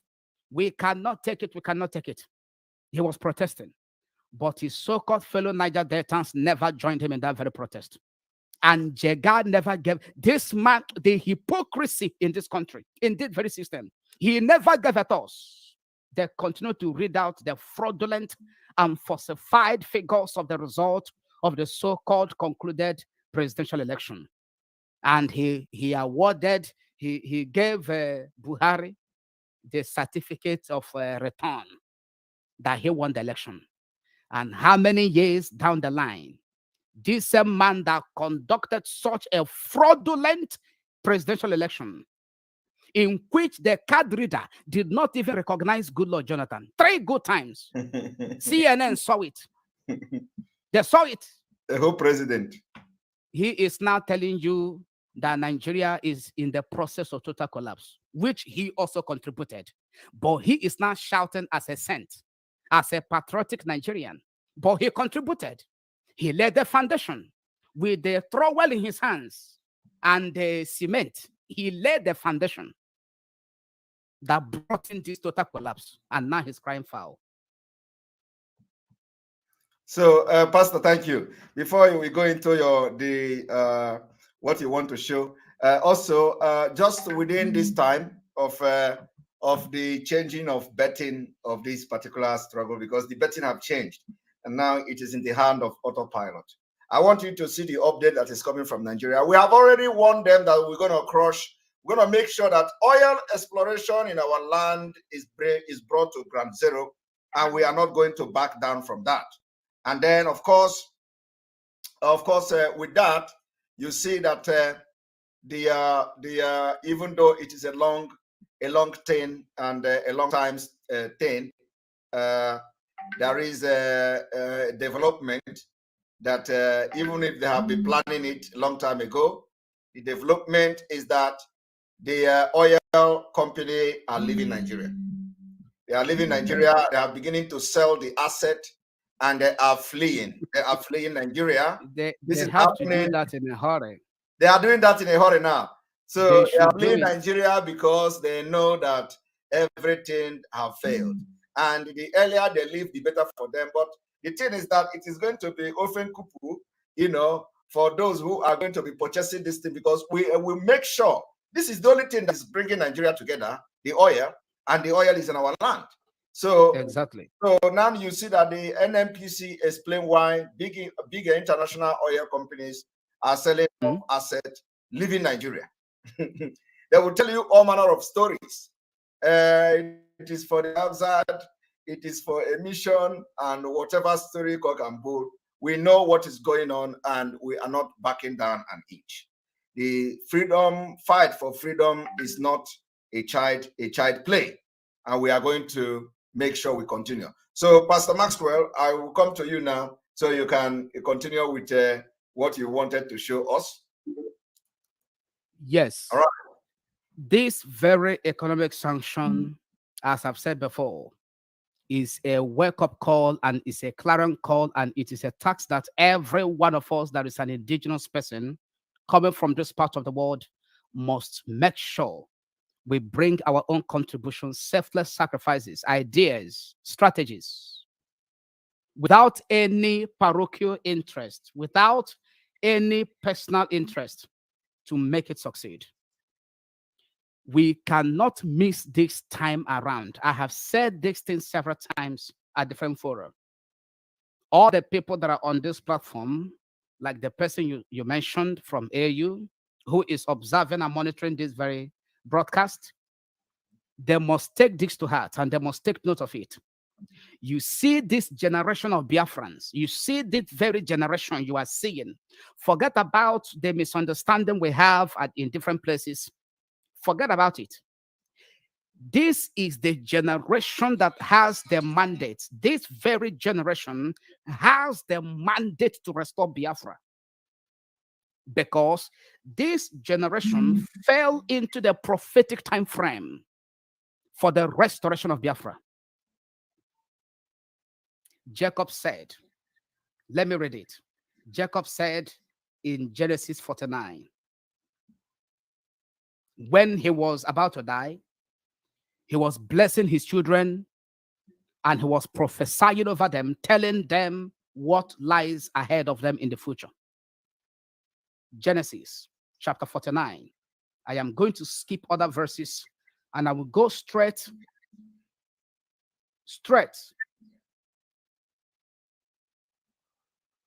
This person calling, please, you have to stop it, please. I am begging you in the name of the Lord. Verse 19. God, a troop shall overcome him, but he shall overcome at the last. God, a troop shall overcome him, but he shall overcome at the last. God is the seventh son of Jacob. And majority of us, we Biafrans, we are coming from that very tribe. God is our progenitor. A troop shall overcome him, but he shall overcome at the last. This prophecy started coming to manifestation in the life of God as a person, in the life of God as a father of some children, in the life of God as a progenitor of a tribe, and in the offsprings of God, those of them that came from his lineage, from his loins. This prophecy manifested in the book of Judges chapter 10. Troops overcame God. This same prophecy manifested in the days of Jeremiah the prophet in Jeremiah chapter 42. Troops overcame God. They occupy and sacked the gatherings and occupied the territories. This same prophecy fulfilled in the time of Jesus Christ of Nazareth, Yeshua HaMashiach, in the book of Mark, as we read in the chapter 4. The territory of the Gadites, Gad, our progenitor, their territory in the days of Jesus Christ of Nazareth was occupied by a man that was possessed with legions of demons. If you read in the account of Mark chapter 5, you will see what the Bible said there, that nothing moved in that very territory. The whole land of the Gadarenes. In the New Testament, they were called the Gergesens. Some translation call them the Gadarenes. But we know them as the Gadites from the tribe of Gad. This legion of demons that took possession of this man, through this very man and the powers of the demon in him, they had water, but there was no sheep. Ships couldn't come to their waterways. Everyone that is watching must understand what I'm saying here. Just like today, we have River Niger, we have the seaport in Calabar, we have the sea, we have the water, but no cargo ship. It happened in the days of Jesus Christ of Nazareth by the presence of the demoniac. Now, Jesus decided to cross over to the land of the Gadarenes to bring about liberation, freedom, emancipation. And so, in the book of Mark chapter 4, as they were traveling to the land of the Gadarenes to liberate that very land, which is the land of Biafra in this context, there was a tempest that rose in the middle of their journey on the sea. Just like today, there is a tempest that is hitting this very boat, this very ship that is called IPOB, that is carrying us to the land of the Gadarenes in the case of Mark chapter 4, which is now in our own case. The boat, the ship in which Jesus and his disciples were in, riding and flying down to the land of the Gadarenes, was rocked by tempest and storm. And Jesus was at the lower cabin of the boat, sleeping. Nobody could see him. He was inside, he was inside the ship. Let me call it underground, right where Mazen and the Khan is right now. The underground, the dungeon of the DSS. And the boat was rocked. The storm, the tempest started hitting the boat because the devil saw that if he allowed this boat, this ship to sail successfully and ferry Jesus and his disciples to the land of the Gadarenes, that he is going to lose the control and the domination of that land. And there will be freedom.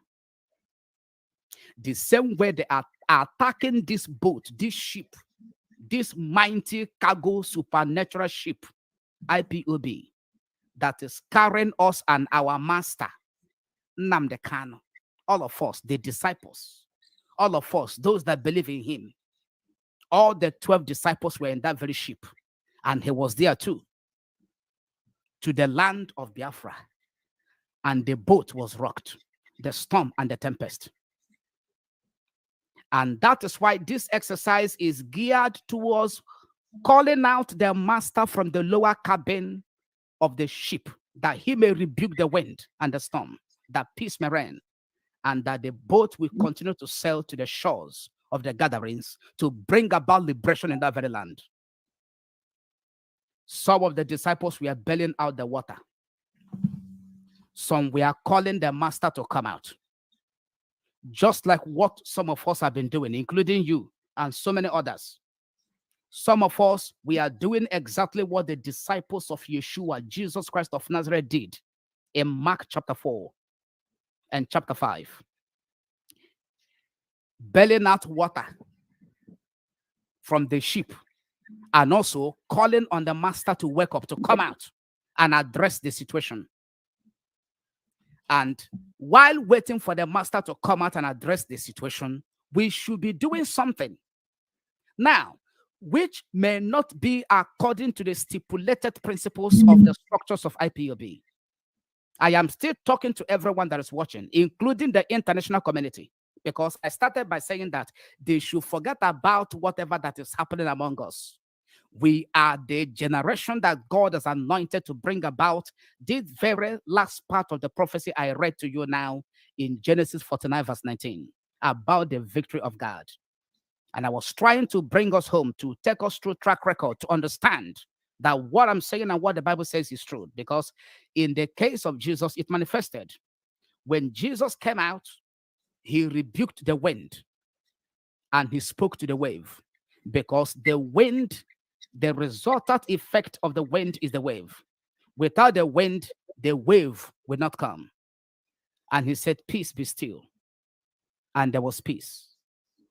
And they sailed through to the land of the gatherings. And you know, that man that was possessed with demon, he came out and said, why have you come to torment us when it's not our time? We have not finished our business in the very land.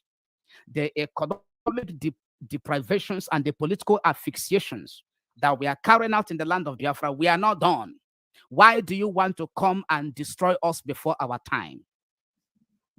The demons in the man challenged Jesus that came to bring about that very liberation together with his disciples. The same way they are now challenging Mazen and the Kano, stopping him. They don't want him to come in because they believe they have not had enough fun. They believe it's not the right time. And Jesus cast out the demons, and the demons left the man, and there was restoration of that very land. That is it. In the time of Jesus, this very prophecy we have read now in the book of Genesis 49, verse 19, it came to pass. Now, in the time of Nigerian and Biafran war, troops also overcame God. We know about the troops that Queen Elizabeth sent to help Nigeria. We know about the Nigerian troops that fought the war against Biafrans, even though they told us there is no victor, no vanquish. But that very part of the prophecy manifested. Troops also overcame us, Biafrans, the offsprings of God, which is a confirmation of what Jacob said in this verse we read. Troops overcame us, 66 to 70. And he said, but God shall overcome at the last. Our life and story can never be complete without our victory. You must understand this. Gadites have been recording defeat in different battles and wars from time immemorial. And we are so privileged that we fell into the victorious time frame of God. That we are now in the last day that Jacob prophesied about, that we shall overcome at the last days. And this is the prophetic time frame for the victory of God, who we are his offsprings. And that is why there is nothing anybody upon the face of the earth will do. There is nothing Britain will do. There is nothing the conglomeration of nations will do to quieten our voices and silence the voice of Mazen and Kano that will work. It can never ever work. Because this very journey is being propelled from the realm of the spirit. They understand it very well. That anything that has its life, that derives its life, that stems from the spiritual, always prevail, always overcome all. So their observation is good. Whatever they are doing to make sure they are observing the economic sanctions and everything we are going to carry out as indigenous people to make sure that we possess our land and reclaim our sovereignty and enjoy this very victory that our progenitor prophesied. Jacob, we are going to do it. Mazi, you may proceed. Thank you very much, Pastor Maxwell.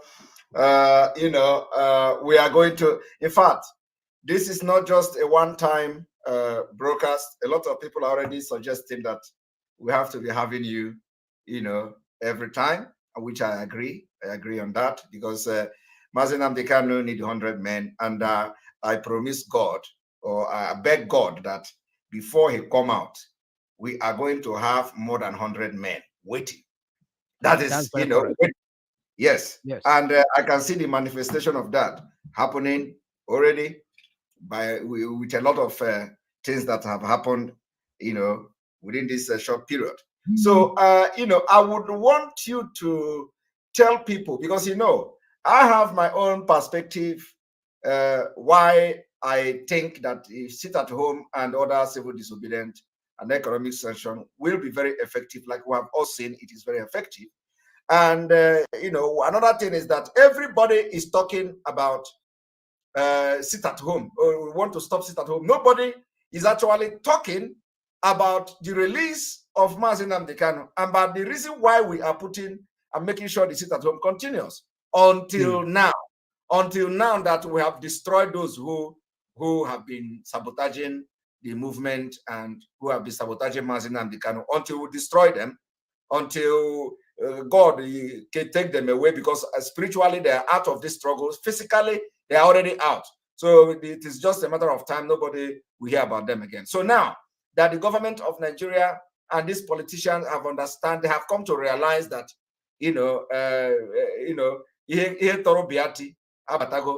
and they could not they could not stop this, and they know what to, they know that so now that they have come to realize this, and they are mentioning for the very first time, they are talking about sit at home, and they mention the release of Mazi Nnamdi Kanu, and they mention that they want to visit Buhari. They mention that, so for the very first time, all this while, all this month, when they want to talk about the sit at home, they never mention Mazi Nnamdi Kanu. And we are wondering and worried, why are they not talking about the reason why people are sitting at home? But now they know that Noko Bagom Baranike. So can you tell us, can you tell the viewers that from your own perspective, tell us, what do you think? How do you think that the effect of this sit at home? Because they have lied to us.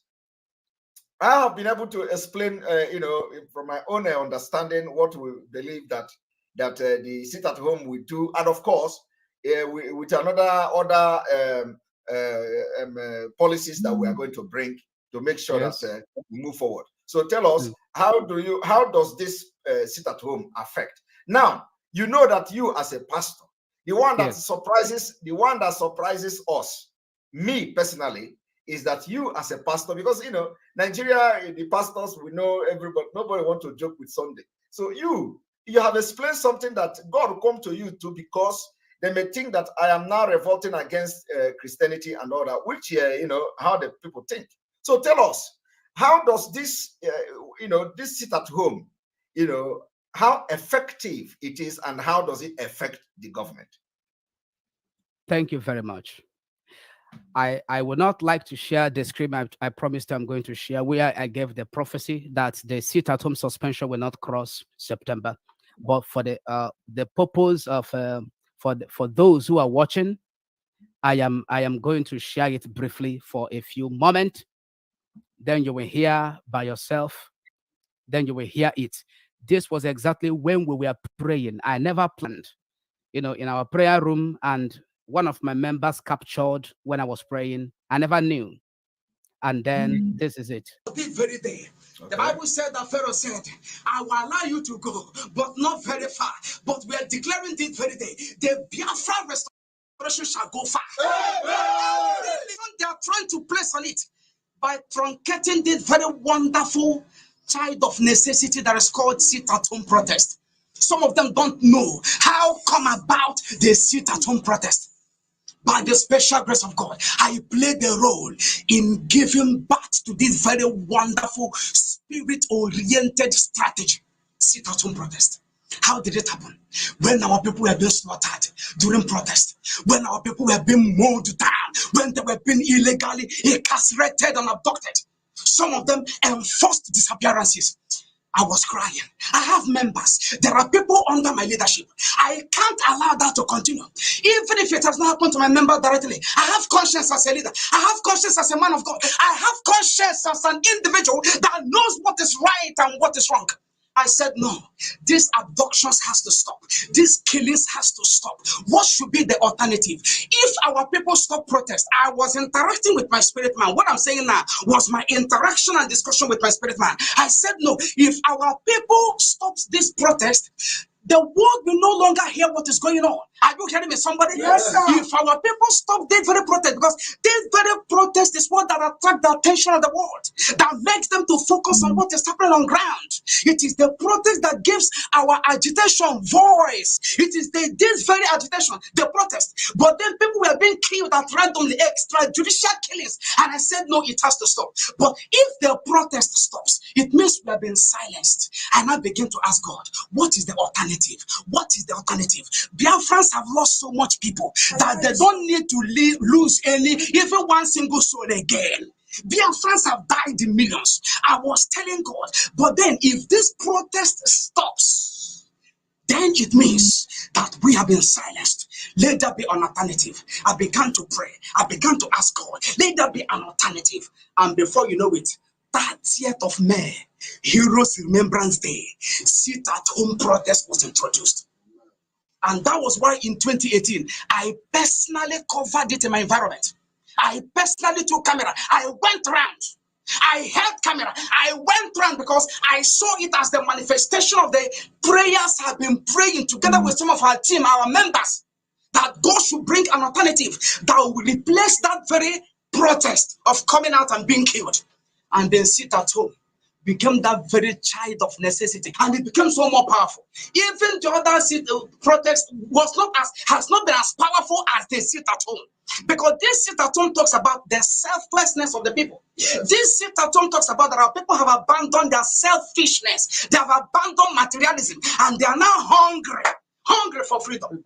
To lock up the shop, to refuse to go to work, to stay back in the house because you are looking for freedom, is one of the greatest signs that you have reached that very position, that selfishness is no longer in you, materialism is no longer in you. You need freedom. Sit at home. Every shop, every office under lock and key. Sit at home. Very effective and powerful. And since then, it has been yielding great result. Up to the 9th of August. The whole world reported it. And then all of a sudden, we are hearing that it's suspended. We are hearing that Nnamdi Kanu said. But before the suspension, remember that in less than 24 hours of that very sit at home, the younger brother announced that the sit at home protest is going to be suspended because of NECO exam. Has Nnamdi Kanu not been aware that there are students in Nigeria, there are students in Biafra land? Has he not been aware that people go to business and go to work? Have we not been aware all this while? And we have been carrying out the sit-at-home protest, and they have been complying.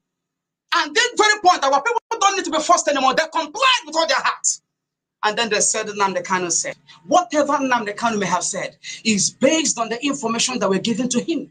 He doesn't have television, he doesn't have phone, he doesn't have laptop, he doesn't have access to the internet. He depends on those that visit him for information. And it is based on the information they give to him that he will act upon. That forms his basis of certain decisions. For him to have said, according to what they said, that the sit-at-home protests have been suspended, I doubt it very much. It is based on distorted information. I cannot speak in favor or against anybody. I don't have that time. I am saying what I am led to say. This very sit at home is a divine strategy. Nnamdi Kanu is a spiritual man. Many people of God, many children of God all over the world have been praying that this very sit at home continues, because we have been seeing the results. And then all of a sudden, just to please the Nigerian government, just for NECO exam, whatever be the reason. And then they say, he said, without giving any alternative. How can you believe that?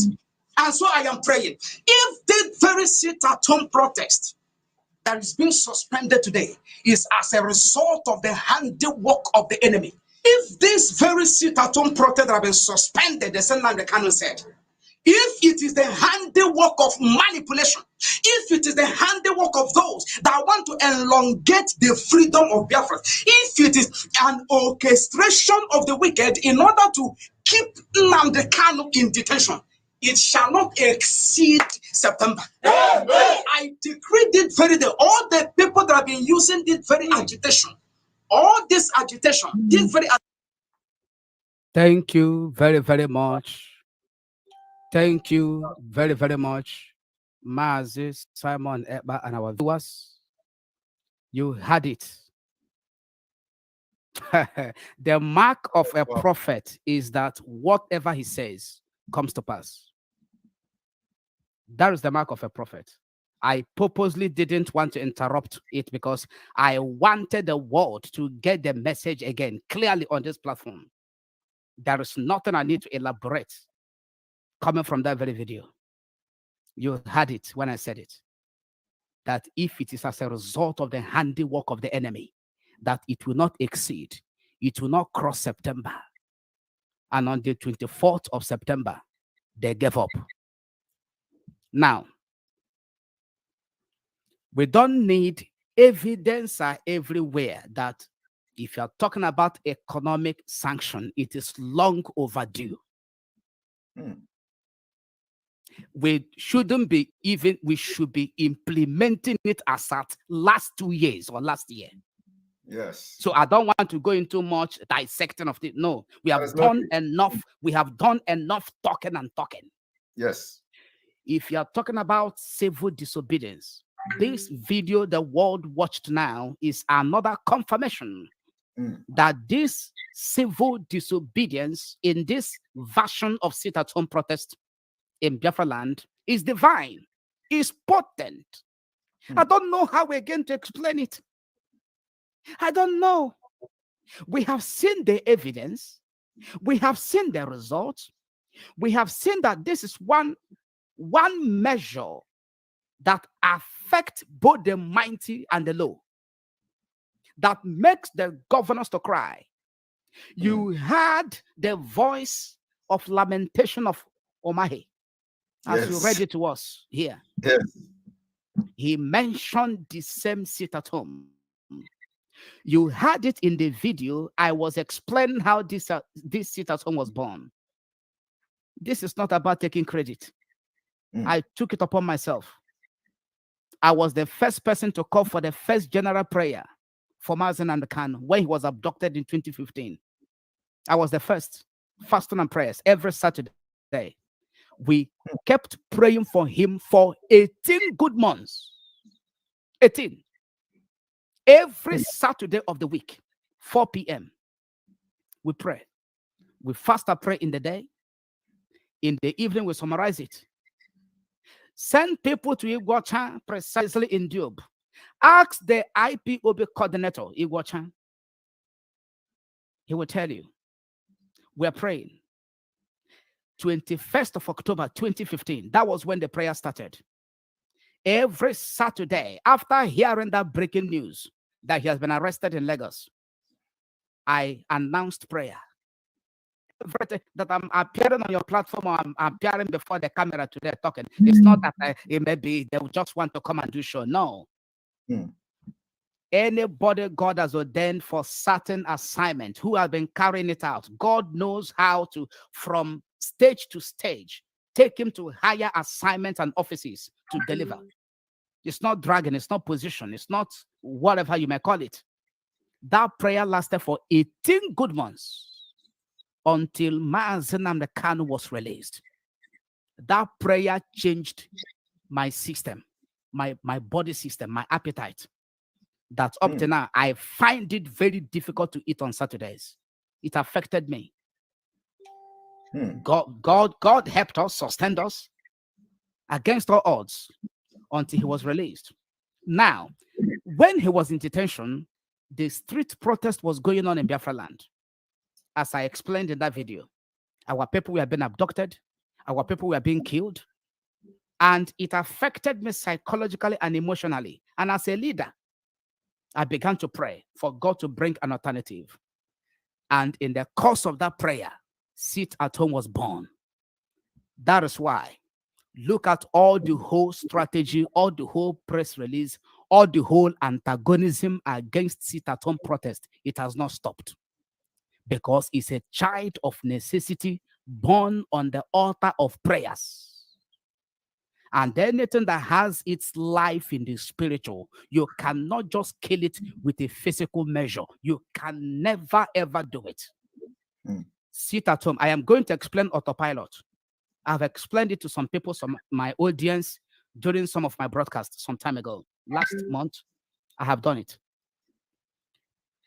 When they came with the suspension, as you heard in that video, and I prayed, the world is watching now.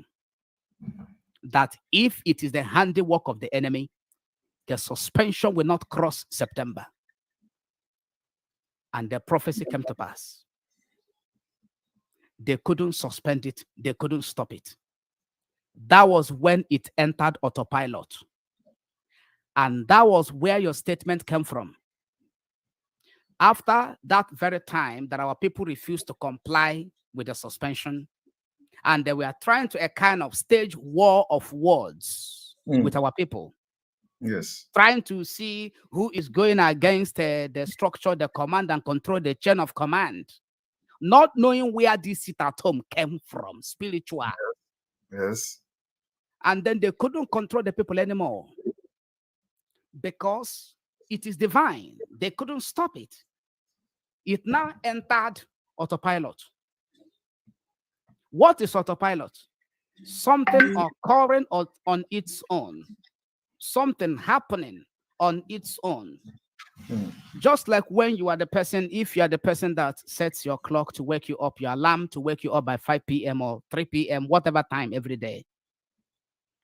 If you do it over a period of time, 1 week or 2 weeks, your subconsciousness is going to be registered in your subconsciousness. That even when you don't remember to set your alarm, you are going to wake up exactly that very time. Your subconscious mind, that very consciousness has been created in you, stored, registered in your brain box, in your subconsciousness, that even without setting the alarm, when it is that time, you're going to wake up. That is autopilot. That is what it is. The sit-at-home protest entered autopilot in the sense that our people doesn't need press release anymore to observe it or not observe it. And some of them were saying, oh, Simon Ekpa said that the leadership is now autopilot. Oh, the leadership, IPOB has no leadership. Nobody is in charge. Meanwhile, this is about the sit-at-home protest, and it's within that time that that statement came out. I watched it on one of your platforms where you made that statement. Yes. And because they didn't want to listen to clarifications or explanations because their minds were biased, they began to drum it in the ears of people that, Simon Ekpa said that IPOB doesn't have leadership again. That is now autopilot. Whereas it was a reference to the lack of compliance of our people with the suspension of the sit-at-home protest. They now generalized it. And now they name autopilot, which is quite unfortunate. Whether it is autopilot that IPOB has no leadership or not, you must prove it. To say that you are the leader is beyond mere words. I'm a leader. There are so many projects in our church I have been able to accomplish single-handedly. When I discovered that the followership were dragging me backwards. Since 2020, we have not raised money in our church. I stopped fundraising. I stopped it. Who will give us 10,000? Come out and sow seed. Who will give us 20,000, 100,000? We have a project. Come and help us. Because I discovered the psychology that the devil infused in our members, and it became a burden and a temptation. And I said, no, I'm not going to focus on it. I am going to devise strategy as a leader. The ball now stocks at my table. I have to know how to go about it. It's not to be going about complaining or calling them stingy members. And by the grace of God, we've been carrying out very significant projects without raising money in the church. It is leadership. One of the things that makes you a peculiar human being and a peculiar leader is your ability to think outside the box and diversify. Exactly. And when you are busy thinking and trying to find out the way forward to show leadership, you will never engage in the back and forth of whether autopilot is correct or is not correct, or breaking of chain of if somebody comes and break the chain that you are holding, that means you are careless. If someone comes and this is chain of command. In the absence of Mazen and the Kano, I don't want to mention names now. There is someone that should be in charge. There is an institution that should be in charge. Yes. Now, if you are not in charge, that means the chain will be broken. Just like Jesus said that when men slept, the enemy came and sowed tares. In summary, economic sanction, civil disobedience is long overdue. Now, the mass street protest in diaspora by Biafrans, which Governor Dave Omahe was trying to say, oh, if it is in the diaspora, hunger will kill them if they do sit at home protest. What God told me, and I've explained this several times and on this platform, is mass street protest, not sit at home in the diaspora. Street protest. The sit at home protest is for Biafra land, because the prayer I made that gave birth to sit at home was for Biafra land. This is not something that somebody will just come out and give press statement and say people should do this or do that. So the sit at home protest in Biafra land should continue. Now, Sundays, I have shown example. Our church has shown very clear examples. Some people have called me several times asking me for address that they want to come to worship with us on Sunday. My viewers and my followers online, they say, man of God, we want to come to your church and worship. I kept telling them, please, for now, January, February, March, we are not having any Sunday service. And they were like, are you kidding me? Are you kidding me? A church, a pastor, on Sunday we don't hold service?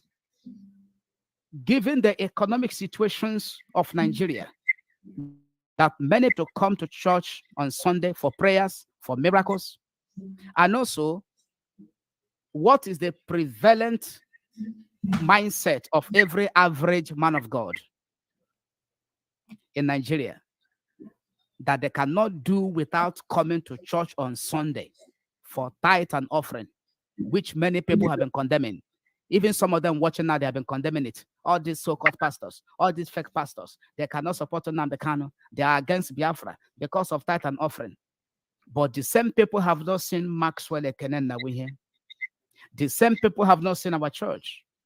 And since this exercise started, these same people, most of them IPOB principal officers, they have seen this very 3 months exercise going on since January and February, that we have been locking up our churches. We have not been holding Sunday services, not in pretense, in reality.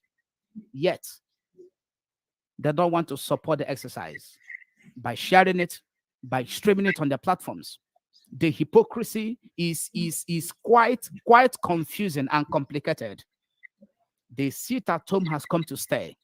Sundays, Mondays, Tuesdays, Wednesdays, Thursdays, according to this very guideline. It is powerful. It is potent. I know there are people sometimes they may say, oh, the 5 days for the month of March is too much. The same way they complained when it was only Monday.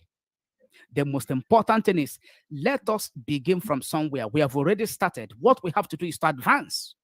When you have done something once or twice or thrice, and you have seen the result, it is always natural to increase it if the result is in the positive. It's a common logic. It is. If we have been doing sit-at-home protest on Mondays and it has been working, we are seeing the result. And God says, increase it. Who wouldn't want to increase profit in his business, in his transaction? Who wouldn't want to do that? The protests have been yielding incredible results on Mondays.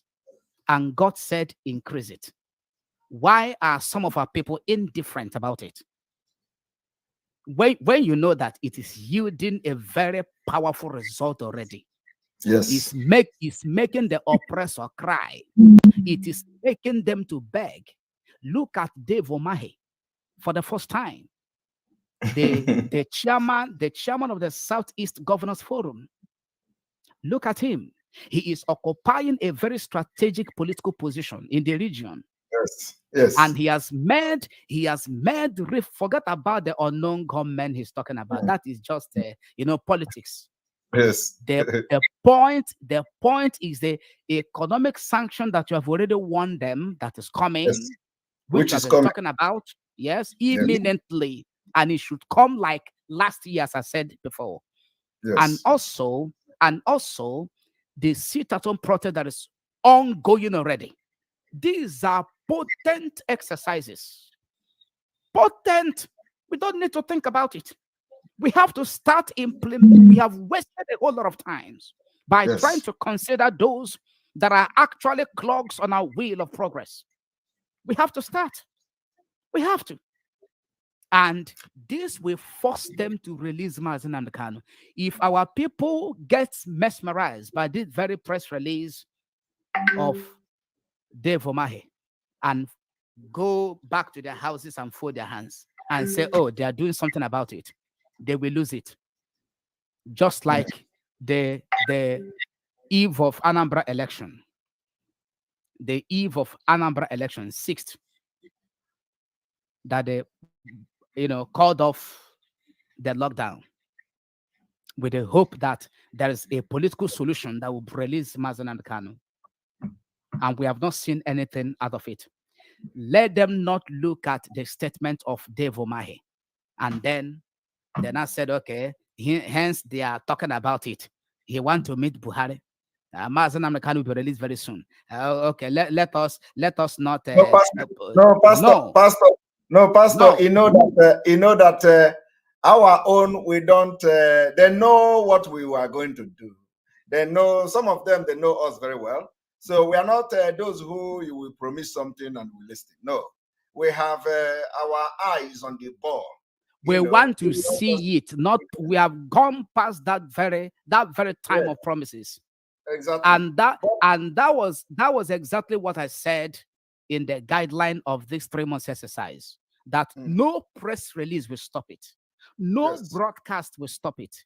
No promise from any political leader will stop it. That all we want to see is the release of Mazi Nnamdi Kanu. If they release him in January, we stop. Not, oh, we are discussing with the presidency. It's just remaining a few things. We are, very soon. No. In February, if they fail to release him, we are moving straight ahead to the month of March with this same exercise. Yes. No negotiation whatsoever, no round table of negotiation. We don't have any room for that. Whether on Zoom, offline, through phone call, anywhere, no. What we want to see is that Mazi Nnamdi Kanu has been released. Yes. That's all. That's not that. Go ahead. Yes. Now, Pastor, you know that with the latest development, because they know they have come to realize now that the other people, that they were hoping on to silence the Biafrans, they have failed, and they know that new sheriffs are in town now. New sheriffs are in town now. So I want you to see the turnaround of everything. I want to play this video to you. One moment for everybody to listen. Okay. Citizen whose industry contributes significantly to the nation's GDP. Mr. President, sir, this is not one of those appeals orchestrated by people to lend their voices. It's common in our climb for people to urge celebrities and popular people to lend their voices to national issues or a growing concern. I am not lending a voice, sir. I am deeply pained by the loss of lives, wanton killings, and general insecurity in the land. The Southeast geographical zone is under siege. Someone may tell you it's what they brought onto themselves. As a son reporting to you, unofficially, every Monday is a sit at home. And every other day, Mazi Nnamdi Kanu is to appear in court. Your Excellency, Mr. President, the sit at home is very effective. Even government vehicles are off the road. Economic activities, sir, are paralyzed. Not good to be told otherwise, sir. The negative impact of this may be seen only affecting the region, but Your Excellency, sir, it has a rippling effect on the entire nation's economy. Your Excellency, you are the father of the nation, with numerous sons and daughters, including Mazi Nnamdi Kanu. Sir, the buck stops at your table. I know and I appreciate that Nnamdi Kanu's case is before the courts, and you usually do not like to interfere with court cases. But at this stage of heightened tensions in our country, it's no longer enough to say that the matter is in court. You're a president with executive powers. My appeal, sir, Biko, release Mazen Nnamdi Kanu. It's my 60th birthday appeal. Thank you, sir, and God bless you. And there were Your Excellency.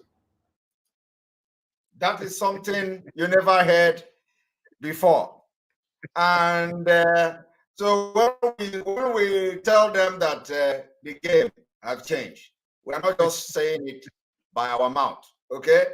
It is spiritual.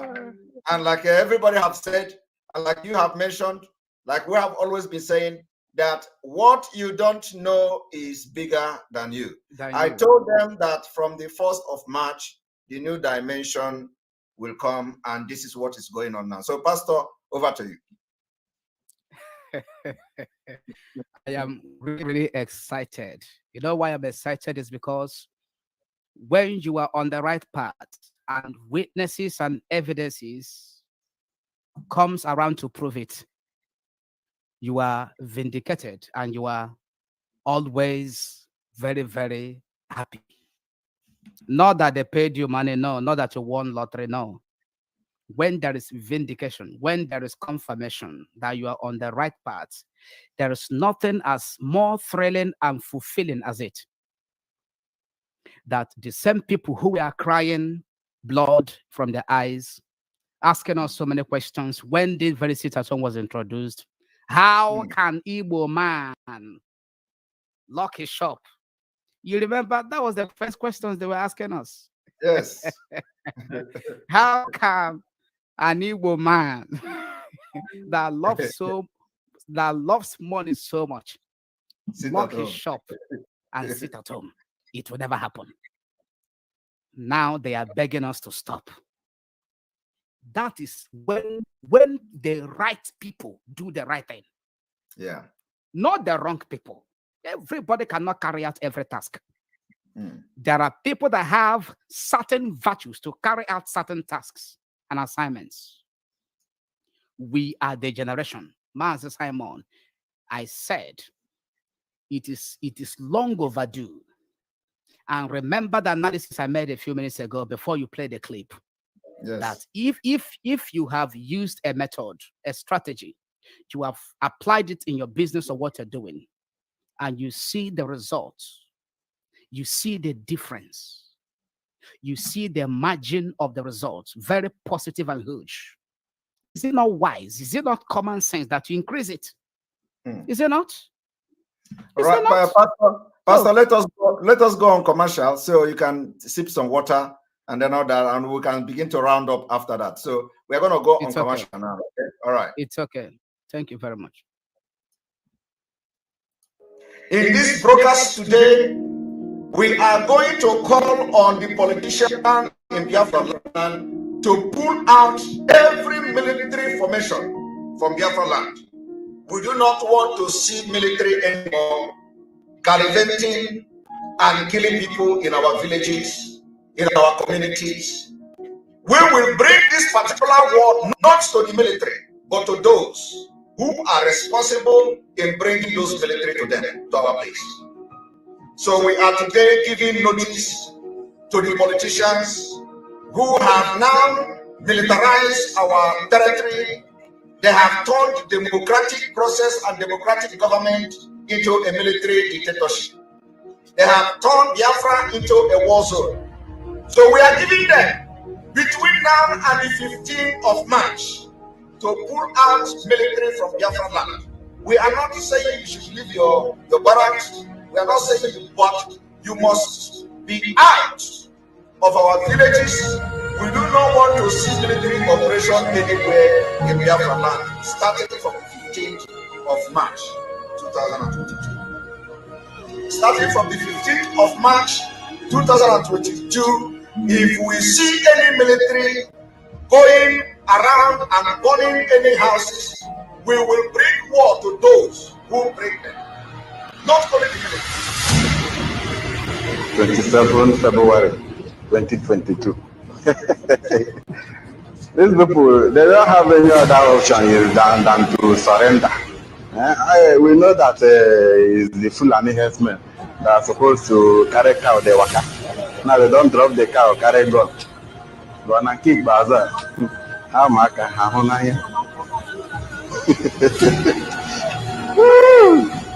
Zoological Republic of Nigeria. Legal area. That they happen for Russia and Ukraine. So Hachevia Maka na la Biafra.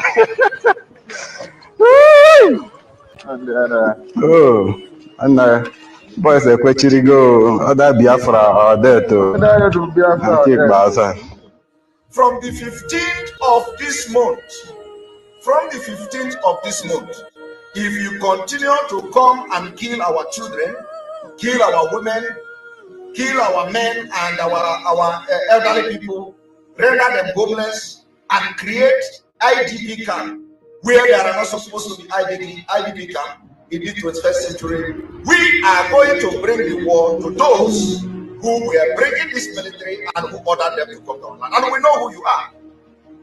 So we want the politicians between now and the 15th of March to sit up and put Biafra land in order.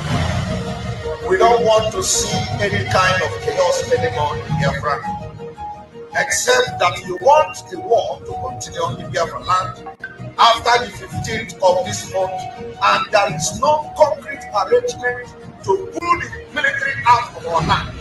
We will bring war to every politician in Biafra land, starting from the House of Assembly to the state governments.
But sometimes I start asking myself, why is it that anytime they ask them to go and fight Boko Haram, they will say they don't have bullet, they don't have bomb, they don't have this and that. But if it is a time to fight innocent civilians, they will have bomb, they will have bullet, everything double. Nigeria. Huh? Nigeria more now go north tonight. And I think so with the beginner for this time, it doesn't matter how many years it may take to fight this war.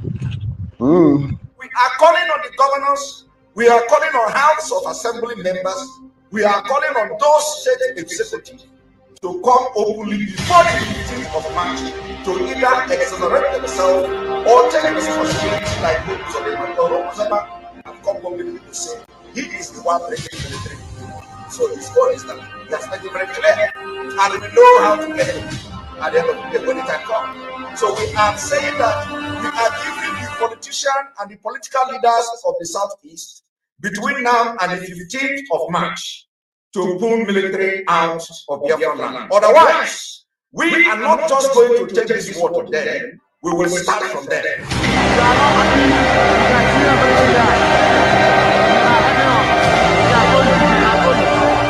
No python guys can stop us.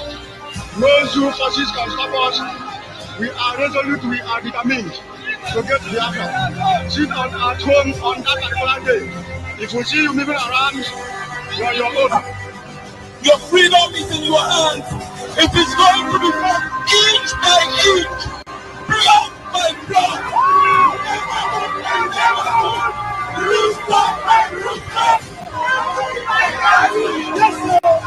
Yes, sir. There you go. Your freedom is in your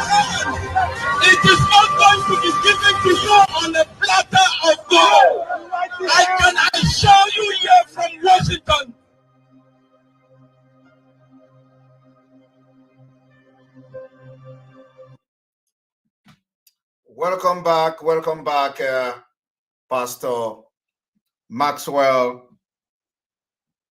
I believe you have taken some drink and all that. Yes, I've done so. Thank you All very right. much. All right. So, you've explained a lot. And when you listen and watch the video of that Kanayo, he also mentioned that this sit at home don't affect only the Southeast alone. And that's the mistake some people, of course, it's not a mistake because they don't know what they are doing. During the time of any sit at home, there is no vehicular movement from any part of Nigeria to the Southeast. So it affects the entire 36 state of Nigeria. So, Exactly. and I believe people should begin to understand that when they say economy, Southeast, it is not Southeast. It's not. It's affecting the entire Nigeria is on standstill for Mazen That's Nnamdi Kanu and for Biafra. That is what people don't know. But these political leaders will come to lie that it is a Southeast. It's only Southeast. Every Monday, and now we are going to Sunday, and we continue to preach the Sunday until it comes into effective completely. Yes. But for now, every Monday, nobody will travel from Lagos to Southeast. Nobody will travel from Kaduna. Nobody will travel from Abuja. Not even flight. Yes. You understand it? So it is completely the entire Nigeria, and this is about, control, losing the integrity and the mandate of the people. It means that the Southeast, the Biafra people, have taken their mandate back. Exactly. From the leaders. Yes. And it is sending a very strong message. So people should know the importance of this civil disobedience. It means that you are already taking your Biafra by yourself. Exactly. It means you're already telling them that the power belongs to you. Exactly. And even Kanayo, he said, even the government, they also vehicles. Yes, they don't move out. Civil servants. This is not just trying to, influence some people or trying to paint it real. It is not making up anything. It is not. Do you know, even inside the villages, they observe it is those of them in the rural areas who depends on farm, going to do job, clear bush for somebody, and then they will pay them or give them yam to go and eat. They even observe the sit-at-home protest.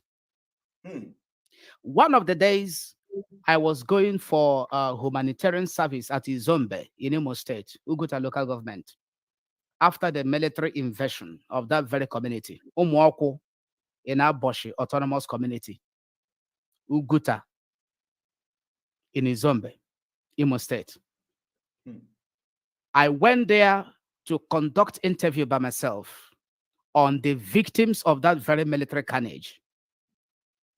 I sent a message across, and then I went there with a member of my team to do on-the-spot analysis and fact findings of who are actually the victims of that military invasion. You know about it now at Uguta.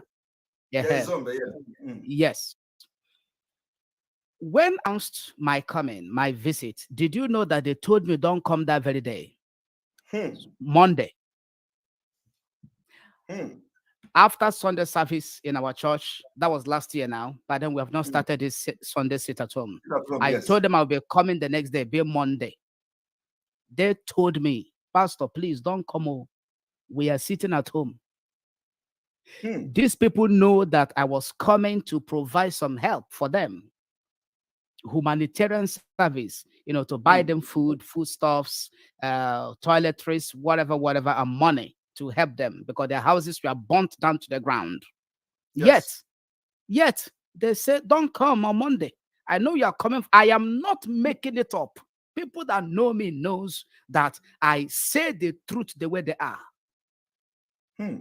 They told me that they're observing the sit-at-home protest to the extent that they were not even eager to receive whatever I will be coming with. On Monday. They said I should come the next day, that they're observing. Wow. and we went there 2 times in partnership with some of our people, my partners. We went there with food items. We bought yams. We distributed it, detergent, money, rice, and all that. We preached to them. All the videos are also published on my YouTube channel, Maxwell and we have, including the interviews. These people, they know what we are talking about. They are hungry for freedom. They have seen it with their eyes, the deprivations and brutality, that they are now in full compliance. So I wonder why anybody will not begin to fight against people's will, which they have submitted to you. You were craving for it before. You were begging them to comply before, to help us facilitate and fast track the restoration of Biafra. And now they are giving you the compliance, civil disobedience, which is very potent and powerful. And now you are fighting against the people. That cannot work. We will continue with the sit-at-home protest. And I'm begging everyone, regardless their religious affiliations or denomination or church dogma or doctrines, every church, every man of God, every man that holds a leadership position in a church, that the church hears his or her voice, I am begging you in the name of the Lord God Almighty that we serve, you have to comply with the Sunday sit-at-home protest. I have said it before. I am going to share only 2 scriptures. Only 2 scriptures on this. And I believe we may proceed with the conclusion of the interview. One is from the Old Testament. I'm going to share 2 scriptures. One from the Old Testament, one from the New Testament. This is for churches. This is for the Ezes. This is for the political leaders. This is for those that are highly placed. They are all involved. They must be involved in this sit-at-home. If you're a Biafran, if you're from the South, it doesn't matter your belief. You must be involved. And the other one is for churches in the New Testament. Let me take the one for everybody. Daniel chapter 6. Daniel chapter 6. I am going to read from the verse 16. Please, our audience should pay very close attention. Then the king commanded, and they brought Daniel and cast him into the den of lions. Now the king spake and said unto Daniel, thy God, whom thou servest continually, he will deliver thee. And God will deliver Mazen and the Kano. God will surely deliver him. It does not matter the conspiracy surrounding his extraordinary rendition. God, whom he is serving in this Biafra restoration project, will surely deliver him. Amen. The king went on to say, God, whom you serve, will deliver you. 17. And a stone was brought and laid upon the mouth of the den, and the king sealed it with his own signet, with his own seal, and with the signet of his lords, that the purpose might not be changed concerning Daniel. That's the same thing that is playing out in the case of Mazen and Kanu. They don't want the purpose to be changed. The purpose for which Daniel was cast into the lion's den was for him to be consumed right inside the lion's den by the lions. That is the purpose. And they sealed the mouth of the lion that he can never come out, that the purpose cannot be changed. The same way, they don't want the purpose to be changed in the case of Mazen and Kanu, but me and you, we are here to change it. And that very evil and destructive purpose of theirs against Mazen and Kanu must be changed. With our civil disobedience, with our economic sanctions, it must be changed. Verse 18. Look at what happened here. Very important. Everybody must pay attention. Look at the verse 18 of the same Daniel chapter 6. Then the king went to his palace and passed the night fasting. Atheze, Capital Oil, P2B, Obi Kubana. or the great, the high and the mighty, the highly placed in the society. This is a great lesson for every one of you. This king, he went back to his palace after Daniel was cast into the lion's den. He was fasting for him. Fasting. This was a hidden king. This very king is not of the same belief, religious view with Daniel. Yet, he had conscience.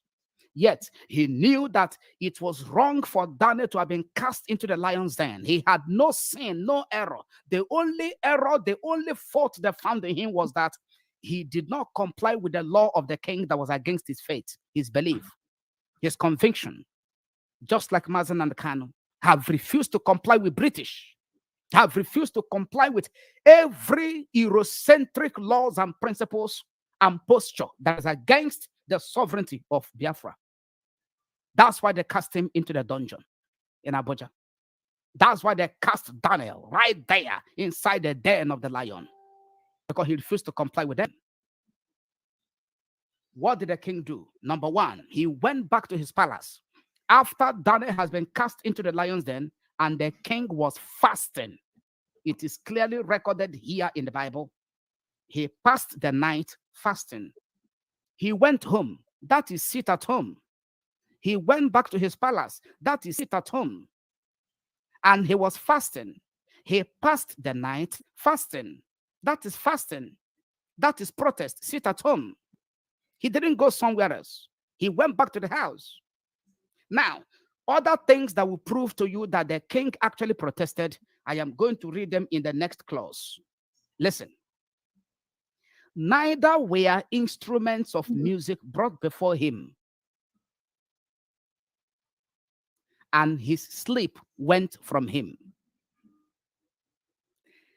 The instruments of music that they normally play to entertain him, the dancers come and dance, the virgins, the prostitutes come and dance around, and the king drink and all that. The Bible said that the king did not do any of that after Daniel was cast into the lion's den. That is protest. When you refuse to do what you used to do before out of anger, it is protest. When you refuse to do, the things you used to do, either for your children or your children refuse to do what they used to do for you before as their father or their parents due to one or two problems or misunderstanding, that is protest. When workers say, no, we are not going to come to work again, except you increase our minimum wage or you implement that very law, that is protest. The king refused music and entertainment in the palace. That is protest. He went back to the palace and he was fasting. He passed the night fasting for Daniel. And that was why in the verse 19, he was the first to go to the lion's den.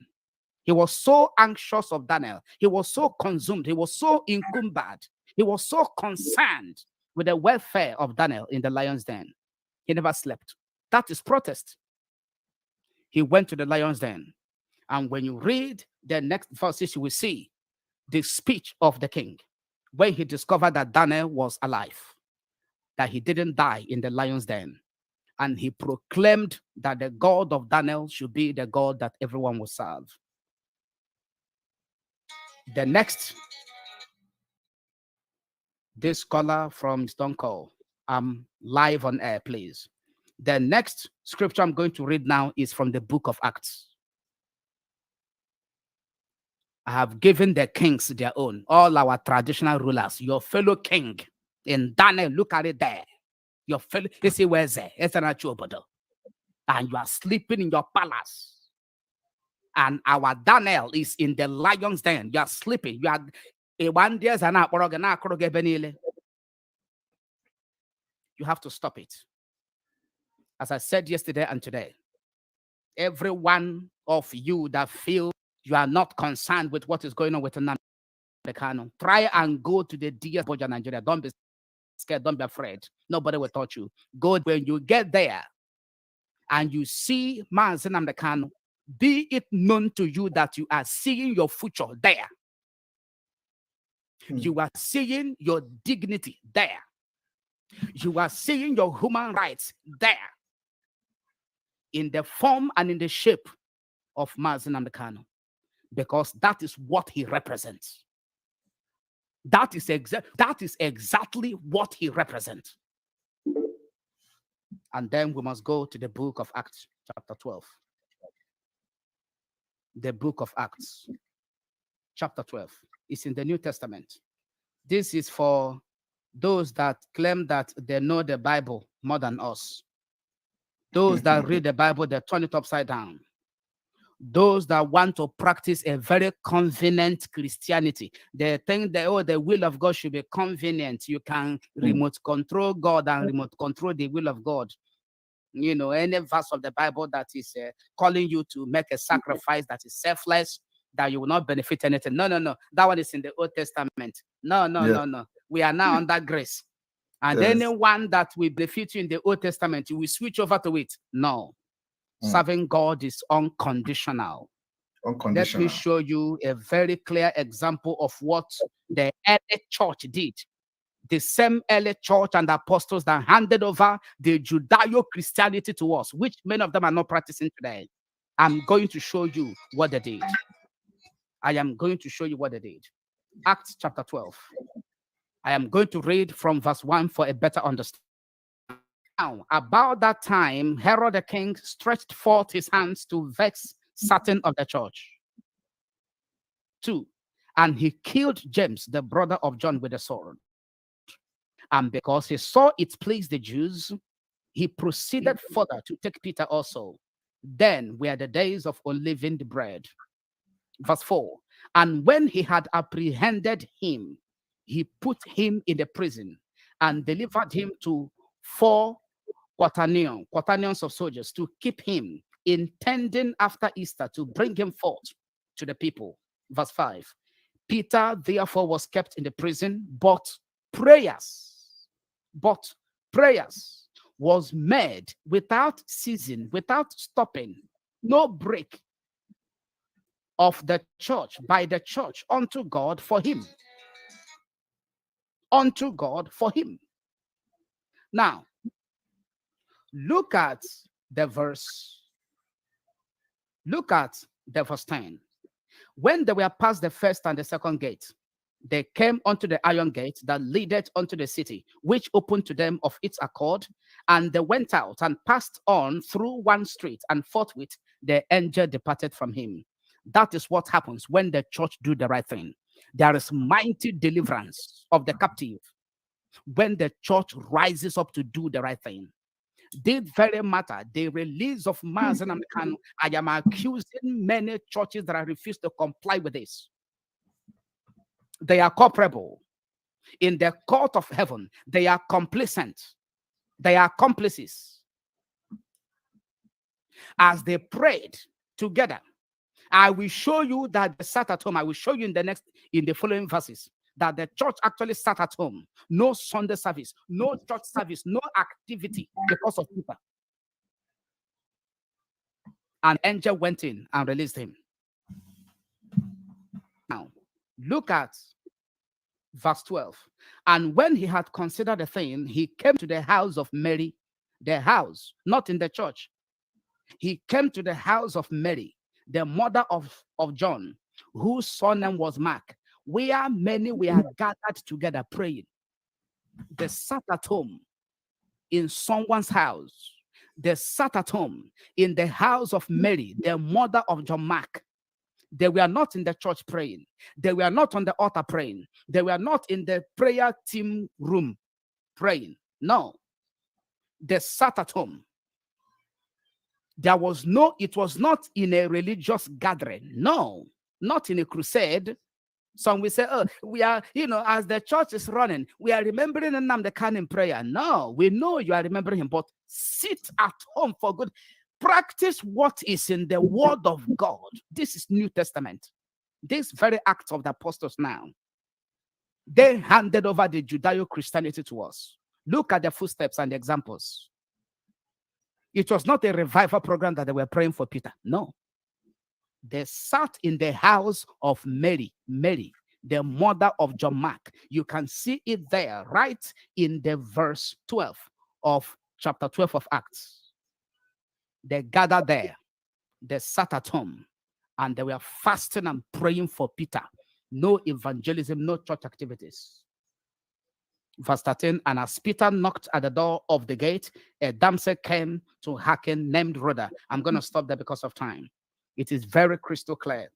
Did you know, Master Simon, the Spirit of God didn't elaborate this scripture to me until we started this exercise. Wow. You know, there are certain things that God takes you deeper into its understanding and perspectives when you're obedient. Some people want to hear and understand everything before they start. That is the problem. There is nothing that slows progress and adventure. There is nothing that slows progress and advancement than perfectionism, trying to understand everything perfectly before you do it. No, no. This is a spiritual thing. All you need is obedience. Allow the spirit of humility and obedience to guide you. And as you move in the path, as you are progressing in it, as you are practicing it and implementing it, there will be the broadening of your understanding, deeper insights that God will be releasing to you, that will stun you, that will amaze you. It was in the course of this exercise I went back to this very act. I said, God, what is it that these people did? Because they're accusing me that I'm against the church, forgetting that I'm a pastor of a church.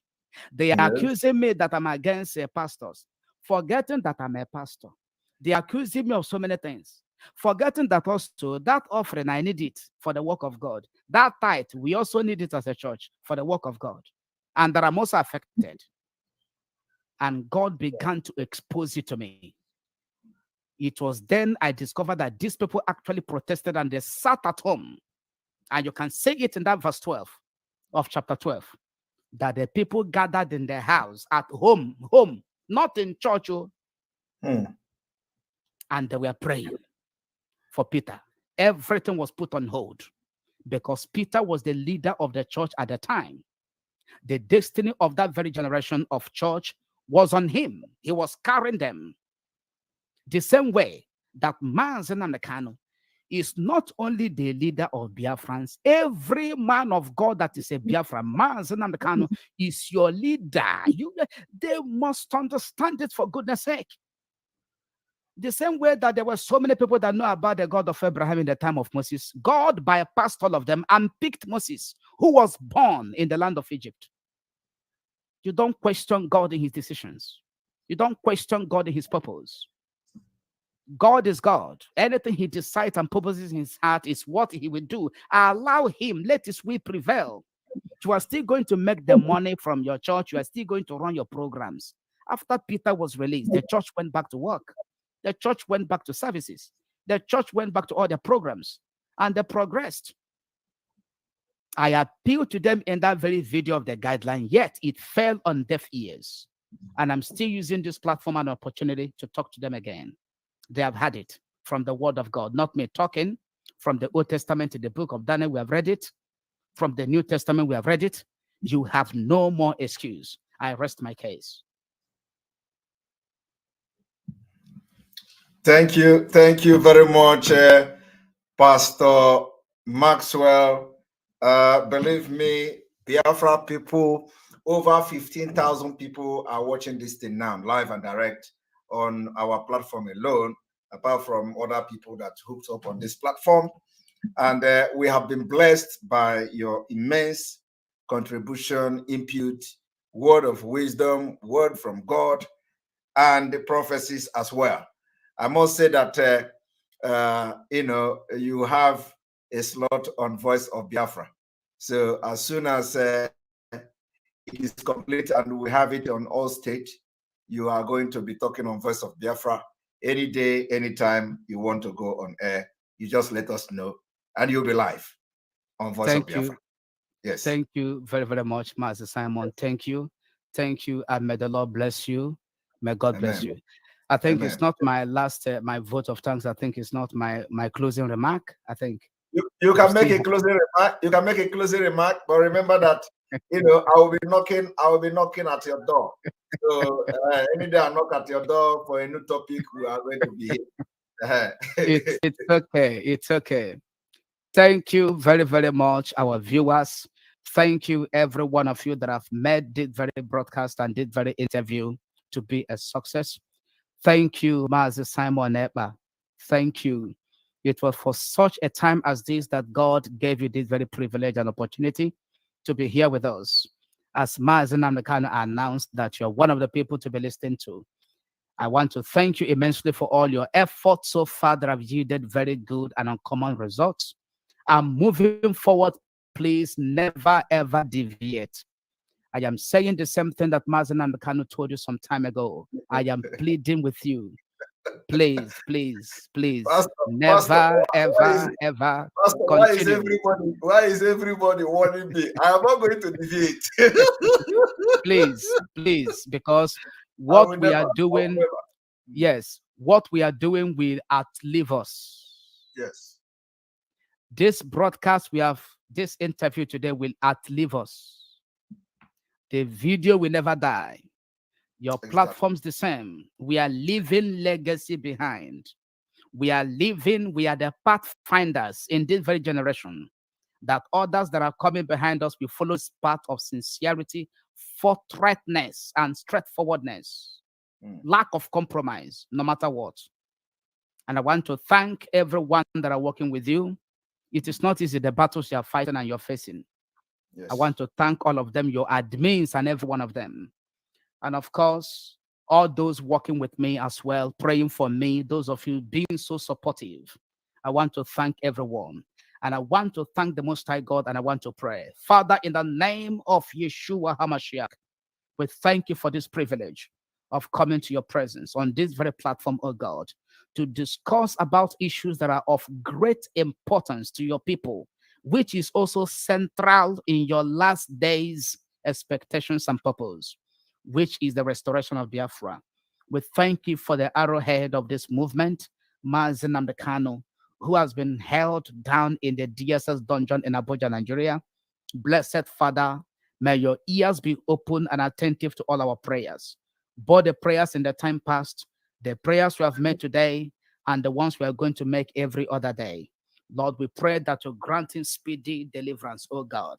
Never tarry, because the mouth of the wicked is open to speak widely and proudly, mocking at us. Blessed Father, never allow them. We thank you, oh God, for preserving him and keeping him alive to this very point in time. We pray for his anything that has gone wrong with his health, let them be restored. We pray, oh God in heaven, that to protect and preserve him. The air he will breathe can never be polluted. The water he will drink can never be poisoned. The food, miles and the kind we eat can never ever be poisoned. Whoever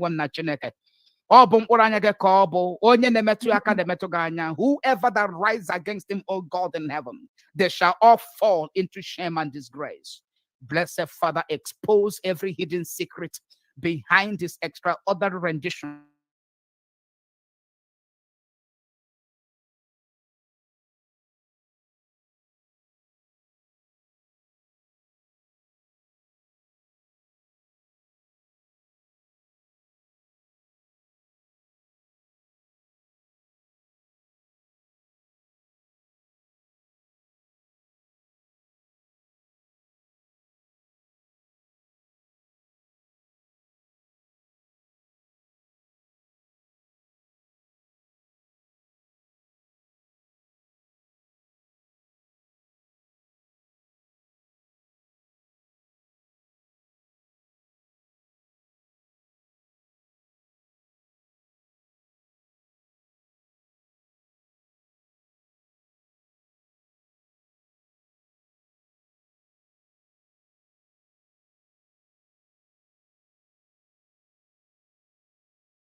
is it if I remove you from pairing, is it going to stop the broadcast? No, I don't think so.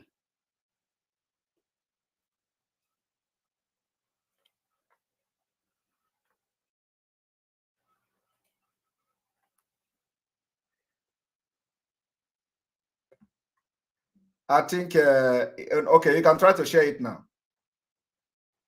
All right. Okay. Let me try it again. Okay. But I can't hear you anyway. I'm hearing you. Hearing you loud and clear. It has come up. Yeah. Maxwell Nwawihe is just 3,500 subscribers. So I want over 3,000 people. We have over 4,000 watching now. We want to see that at least additional 3,000 subscribers goes to this channel now or immediately after the broadcast. We want to see additional 3,000 subscribers on this channel so we can continue to follow and listen to him. So additional 3,000 should go to this channel and subscribe and follow him as well. The gospel of Biafra and the redemption, freedom of our people must be preached, and we must support anybody preaching it. So if you know that you are watching, please go to this channel, Maxwell Nwawihe, and subscribe. We want to see at least additional 3,000 this evening. Thank you very much. Thank you very, very much. I can't hear you. Can you unmute yourself? You know, I refreshed. It's not muted. So it's not muted. No, check the setting. They may be hearing you, but I'm not hearing you, at least because of this pairing. So I will remove. I will off the pairing now, and refresh again. Okay. Right. Now I'm going to refresh, and then you can unmute yourself.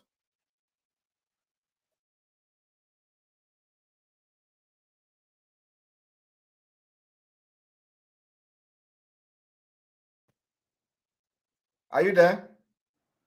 Yes. Okay. See, yes. now it is talking because there are a lot of people have paired, like a lot. Okay. So it somehow affect the system, you know. So it's normally I just allow it because you paired it as well. So that's why I allowed it.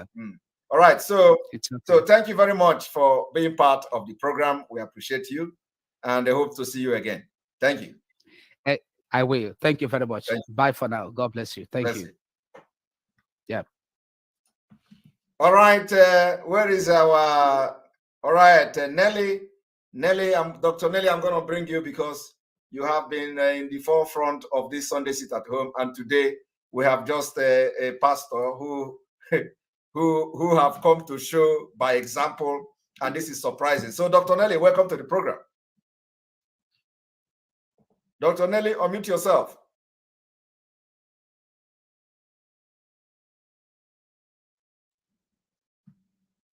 Dr. Nelly, unmute yourself. I can't hear you. No, I still cannot hear you. Let me refresh.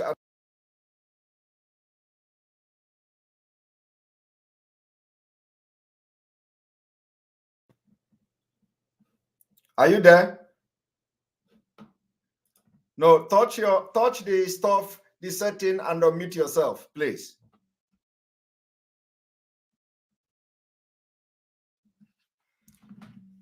Nelly, touch the setting and unmute yourself. That's what I'm trying to do. Let me use. I can hear you now. Go ahead. Oh, you can hear me now. Okay. Yes. Okay. You know that you have been in forefront of this Sunday Sit at Home, and now here we have a pastor.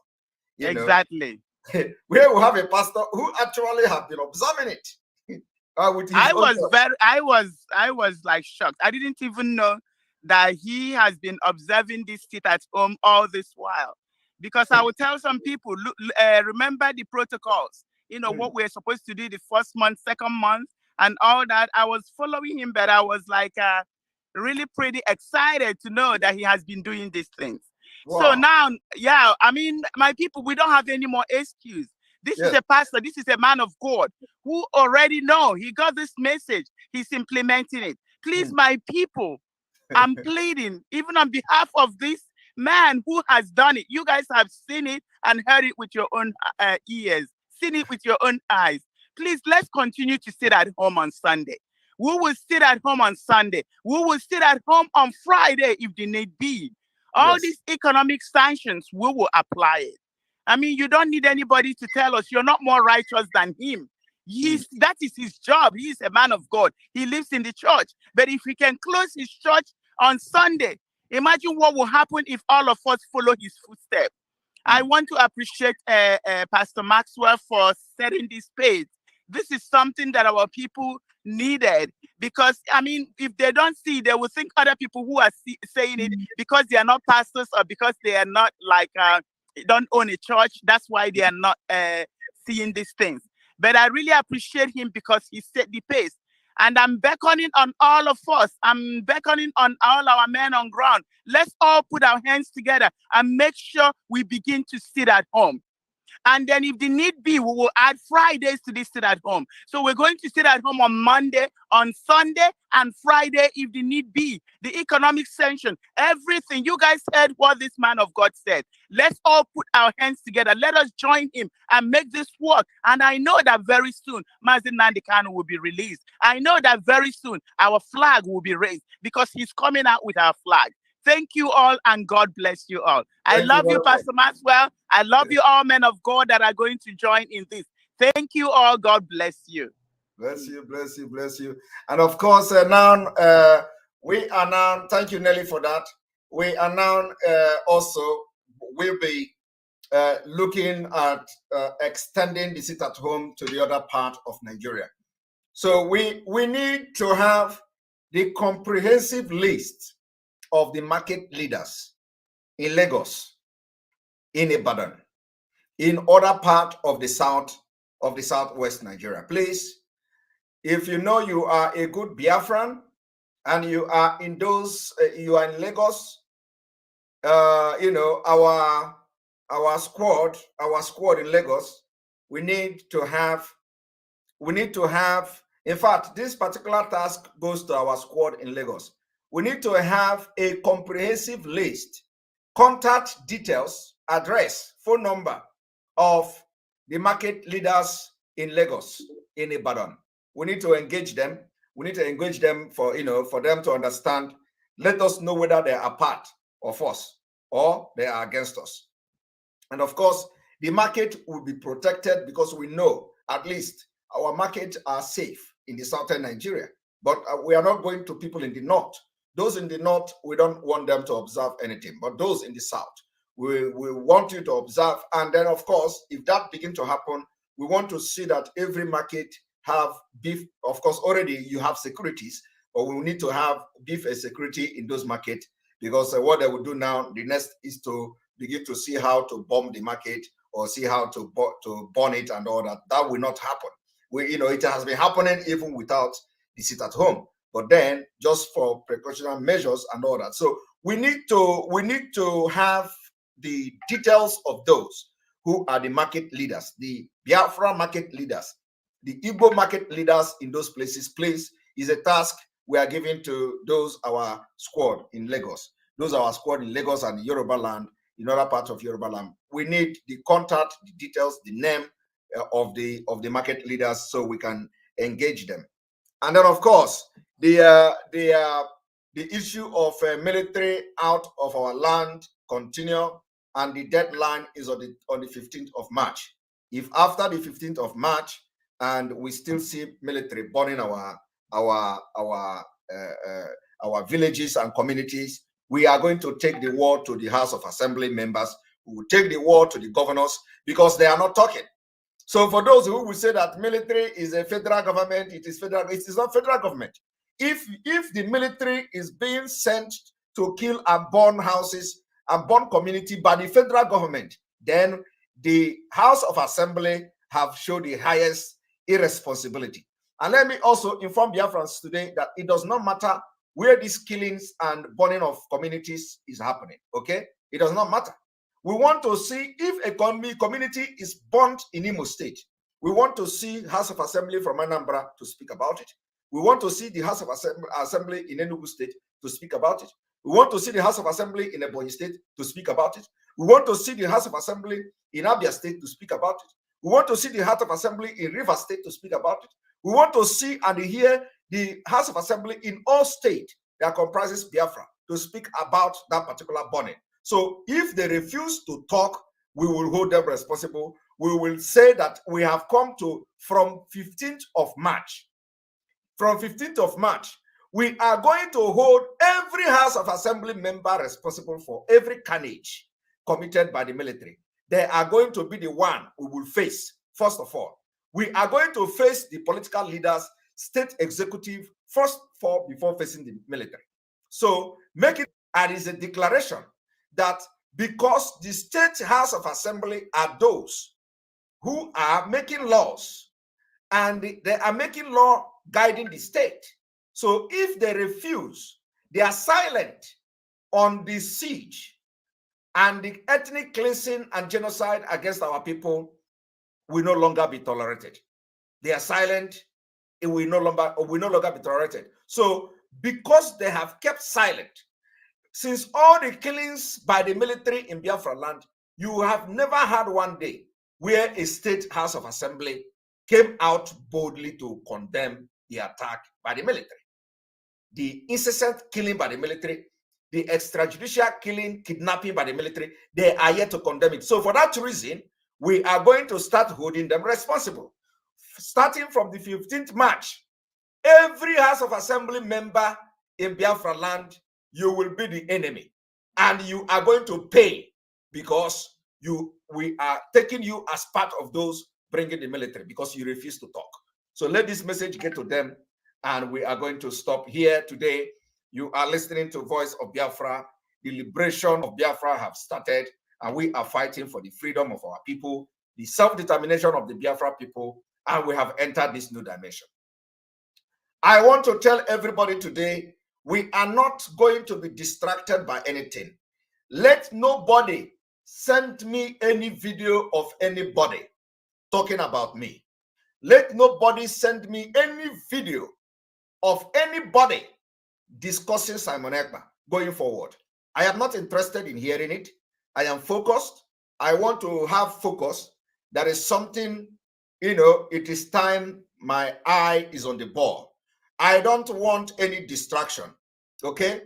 Those who want me to stop working with Idu or Nelly, you are just wasting your time because you don't know how we started this struggle. You don't know the sacrifice Nelly have made. So you can never, ever come between me and Nelly, Oyibo, Bridget, and all of them. You can never do that because you don't know the price they have paid. What you don't know is bigger than you. So I don't want anybody to send me anything going forward.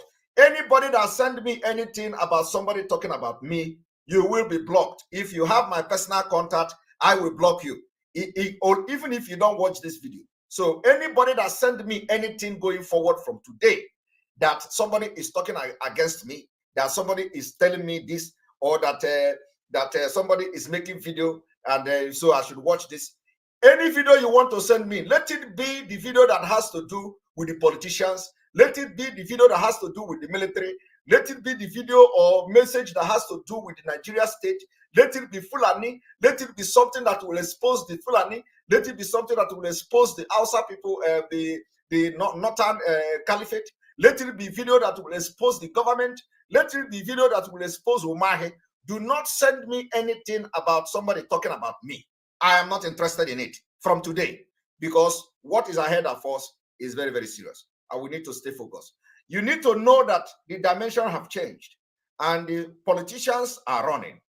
They know that the sheriff have come and they know that autopilot have come to stay to change every narrative. That narrative have changed. They know that they have failed. They try to blackmail and be buying and paying off the people in the past. They have failed and they have realized they have failed. And let me tell you, they don't know what is coming. They don't know what is coming. Tell them that it is now that the Biafra liberation have started. I do not also want to hear people using struggle. We have gone over struggle. We are now in Biafra liberation. Those of you that have been chosen by the Elohim, by Chukwokika Abiyama, for this Biafra to be restored, those of you, you know yourself. You know yourself. Economic sanction must be implemented starting from this week. Economic sanction must be implemented starting from this week. Starting from this week, we want to see the economic sanction being implemented. We want to see the Nigeria government running up and down for our freedom. We want to see them begin to talk about discussing with us on the table, and we are not ready for discussion until Mazi Nnamdi Kanu is released. On this note, I say thank you. We are going to play again the last message, as always. So, because a lot of people have requested that we play it, and I am going to play it again. And this kudos and credit goes to the Truth TV. Is doing a very wonderful job. I want him to always do this so that our people will have a kind of a different view and perspective on these videos as they come. And then also, let me also make it clear that, I am not also interested in meeting this one and meeting this and meeting that. The time for meeting is over. Of course, it does not mean that we cannot meet, to discuss one or two things, but the time for meeting is over. The struggle is not there. Where we are now is not a time for me or anybody to start having one meeting to another from one meeting. No. We are not interested in that meeting. From one meeting to another is suspended. Every meeting for me is suspended for now. If I want to talk to you as a person, I will talk to you. I can discuss with you. But gathering of people, I am no longer interested in those meetings. When you have idea, bring it to the table, and by automatically piloted, if there is a need for us to have a meeting, I am going to be available for that meeting. And I'm not saying you shouldn't meet. You can meet yourself, you can meet each other, you can conduct meeting. But me, I don't want to get involved in any meeting going forward. If you have any idea, bring it to me. We are going to discuss it. I will present it to God, and God will give judgment. And we are going to implement it if it's a good idea. Thank you very much, and let us watch this. In this broadcast today, we are going to call on the politicians in Biafra land to pull out every military formation from Biafra land. We do not want to see military anymore gallivanting and killing people in our villages, in our communities. We will bring this particular war not to the military, but to those who are responsible in bringing those military to them, to our place. So we are today giving notice to the politicians who have now militarized our territory. They have turned the democratic process and democratic government into a military dictatorship. They have turned Biafra into a war zone. So we are giving them between now and the 15th of March to pull out military from Biafra land. We are not saying you should leave your barracks. We are not saying, but you must be out of our villages.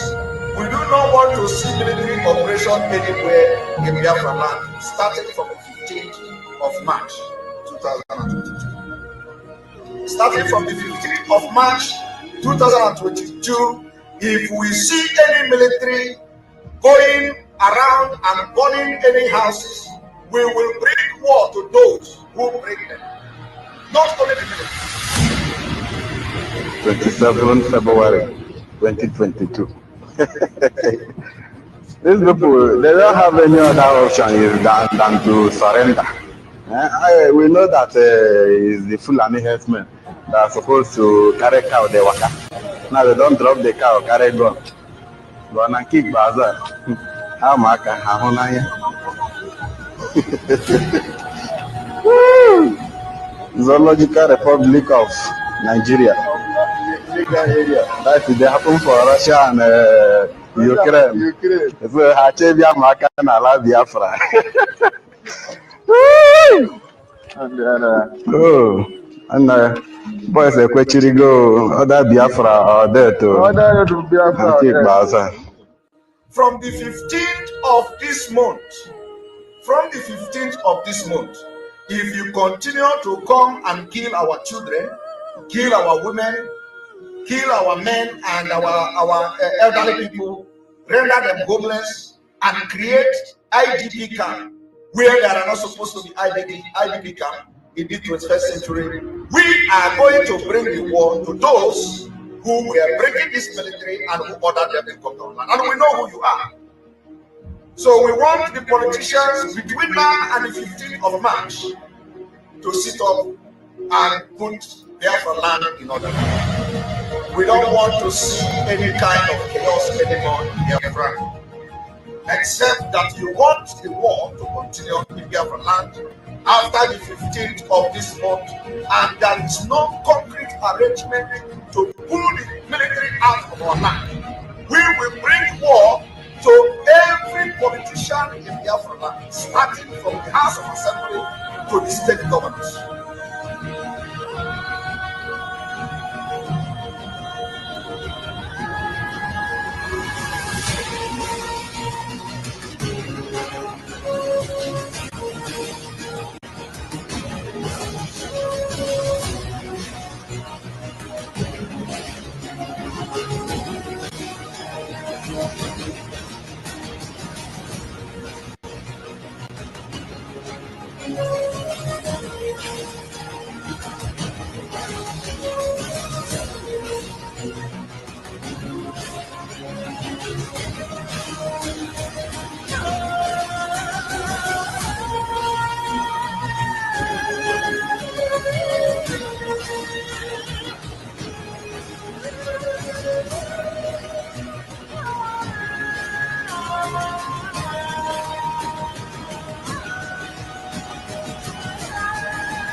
But sometimes I start asking myself, why is it that anytime they ask them to go and fight Boko Haram, they will say they don't have bullet, they don't have bomb, they don't have this and that. But if it is a time to fight innocent civilians, they will have bomb, they will have bullet, everything double, double, double, double. Nigeria. Huh? Nigeria, more now go north tonight. And I think so with the beginner for this time, it doesn't matter how many years it may take to fight this war. We are calling on the governors, we are calling on House of Assembly members, we are calling on those state executives to come openly before the 15th of March to either exonerate themselves or take responsibility like Robo Zolima. But Robo Zolima have come publicly to say he is the one breaking military. So his goal is that he has made it very clear, and we know how to get it at the end of the day when the time comes. So we are saying that we are giving the politicians and the political leaders of the Southeast between now and the 15th of March to pull military out of Biafra land. Otherwise, we are not just going to take this war to them, we will start from them.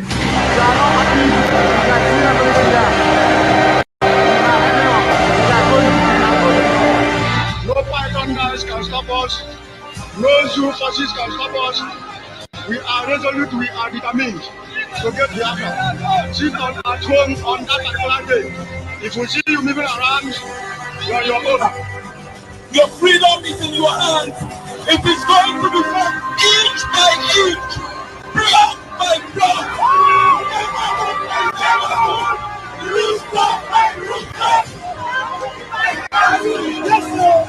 Yes, sir. There you go. Your freedom is in your hands. It is not going to be given to you on a platter of gold. I can assure you here from Washington.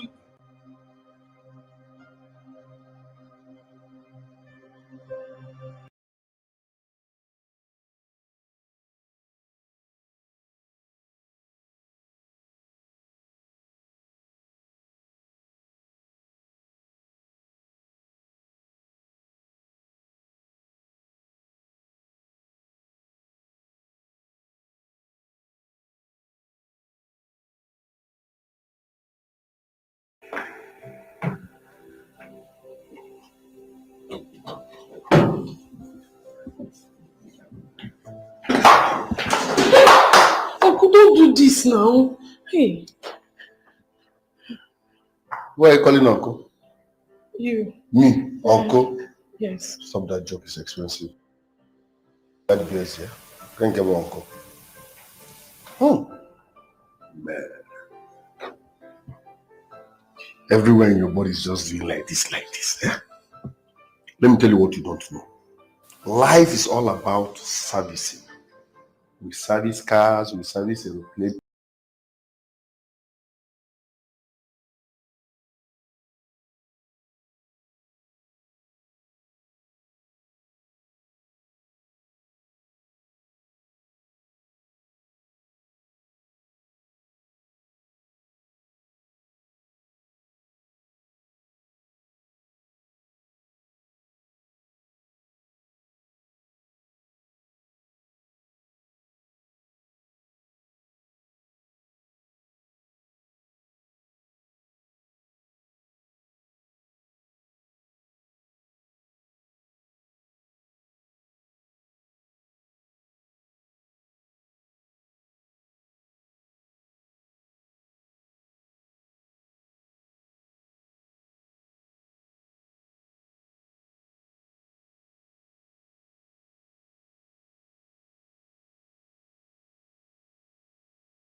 Now do well.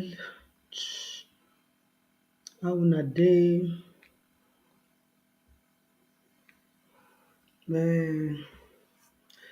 Facebook. How you dey? Njokun say Mugu. Njokun say Mugu. Tomorrow you will say hey God, Njoku, you say Mugu. Tomorrow, make I sit down like this first. Now like this I dey.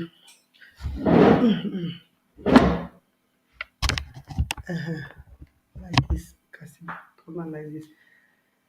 He say, Njoku say, Mugu, tomorrow you will say that you want freedom, but you don't want to pay the price. Let me see who you dey reply. Hey,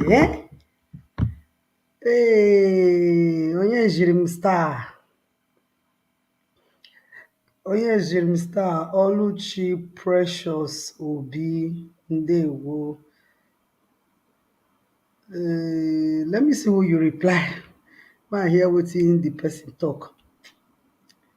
Any Patabia sits at home.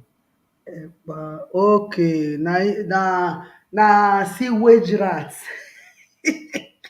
Sewage rats. Then now you reply. Where they come in form of comment, if come in form of this thing. You need to pay price for your freedom. You see una where they use people, they make money for this freedom. You see una where they do corny left, right, center. God. If I found out that any man, any woman, they use me or anybody to take they do their own bidding, you will not find it. You will not. That is. Let me save my comment. Selo Bonnie Nedim. Selo boy. Now wow. Hey.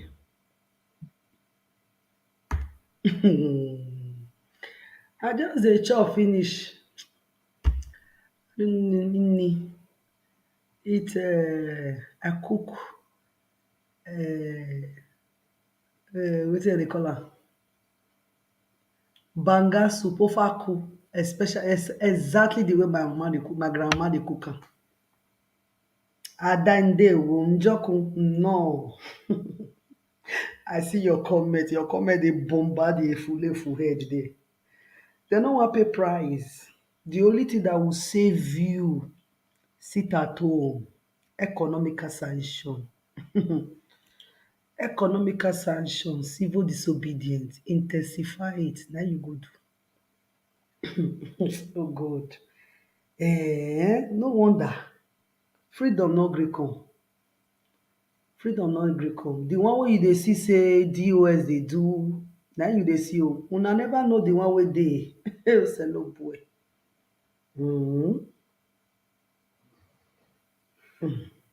Well, if nobody ready to bring freedom, una say it, una talk am.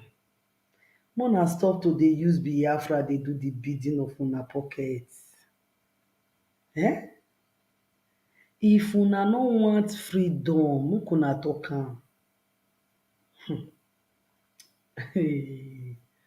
Mazi Nnamdi Kanu don suffer. Our papa don see something.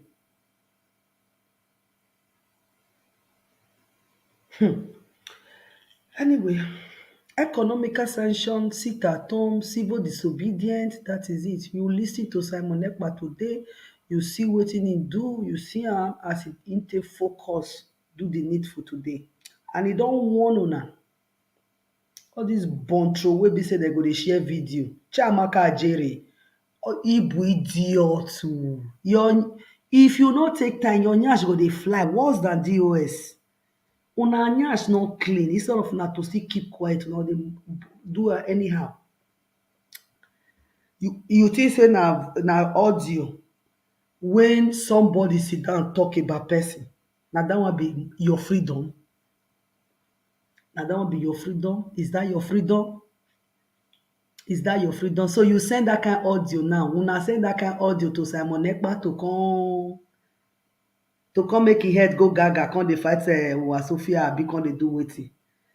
Una go useless throway. Una go useless throway. Dem no say make una no do the bidding o. Dem no say make una no do, but una go be get disgrace. It doesn't matter how long it's going to take. You will get disgraced. You will be disgraced. Snitcher, double agent face, double agent, confusionist. Now you be Chiamaka Ajere. Confusionist, you will be disgraced totally. If you not stop to dey make money with Biafra, you go die throway. You go die throway yo. No be Italy you dey stay. Na Italy you go die throway. Hopeless idiot, useless man, 45 years old man wey useless throway, wey no know him left from him right. You think they can send you to come and be putting problem in IPOB autopilot? You no reach. You no reach. You dey feel the point. You dey get the point. You no reach. As useless as you are, na so you go dey disgrace everywhere. You think na Ogechi saga matter be this? Na freedom we dey fight here. If you be double agent wey dey come snitch inside forum here, I'm an autopilot. I'm an autopilot. I'll go bring that video down, idiot. I will go and cut your head away for that place. Fool. I put autopilot. But you dey come, they put autopilot, they go underground. You dey go underground. They want scatter, bring confusion, bring nonsense, so that you go carry the rubbish, go give sewage rat. They say, oh, the confusion don't dey for their matter. Confusion don't dey for them. They are not fighting each other. They are not doing this one, so that make they say there be this thing. No, anybody coming to cause confusion in our midst will be kicked out, just like the way Chiamaka take drop like idiots. Because it's not by mouth, by what you can do. Now we dey talk. Not be to carry mouth. Simon, Dr. Lely is good. Hey, oh, instrument. Hey, they do. They follow people. You want to see what he did their nyash. I'm telling you, anybody in autopilot, IPOB autopilot, want to fuck up, want to do nonsense, you will be kicked out the way Chiamaka Ajere kicked out. Simple. The way DOS was kicked out. And so you go there. So if you are fighting for freedom, come with your clean mind to fight for the freedom. Say you wan come dey do rubbish inside there, you no room o. Simon don tell una say stop sending me useless audio. You want to trend with that audio? Na that one be audio wey dem dey trend? Is that talk? Is that talk? Na talk be that one? Na talk? I no see that as a talk. You think say me I never see that kind of audio? Na this one me I dey tell una say na me be this one. I don't move by rubbish. I don't move by nonsense. Okay? You will only get problem with Faith Ogala, the queen, freedom fighter herself, say you wan trample on my freedom. And I dey take style dey warn, I dey warn some. Hey, ndị Igbo.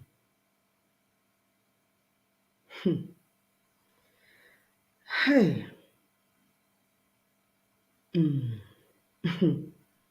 Well,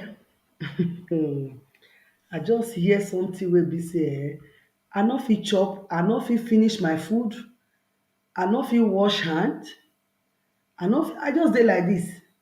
See am, na hand wey I take dey chop the food dey my hand, dey my front. I no fit chop food. Banga soup wey my grandmama dey cook am, see am, I no fit eat. I no fit eat. I just hear the thing na on my hand. E just, as I dey tell you now, food dey. Who is that? Who is that man? He's an idiot. No mind am, confucianist na im be. He's an idiot.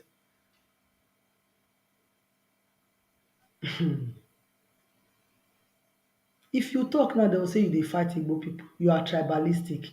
How can Igbo man go just say they fight for freedom? All you are doing is to eat unto the detriment of the people. You will soon be disgraced. You will be disgraced. I swear. Hey.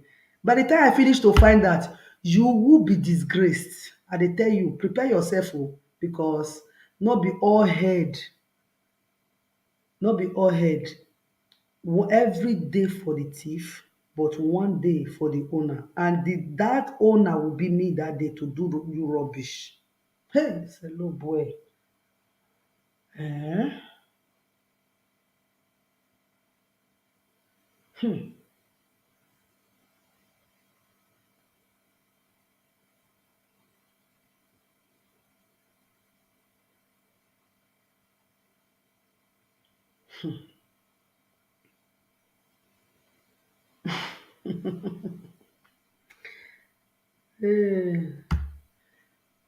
Simon said you should stop sending him those kind of useless audio. Just as you will try to come and discouraging him about Dr. Nelly. Okay? He warned una yesterday. Today again, don't still give una warning.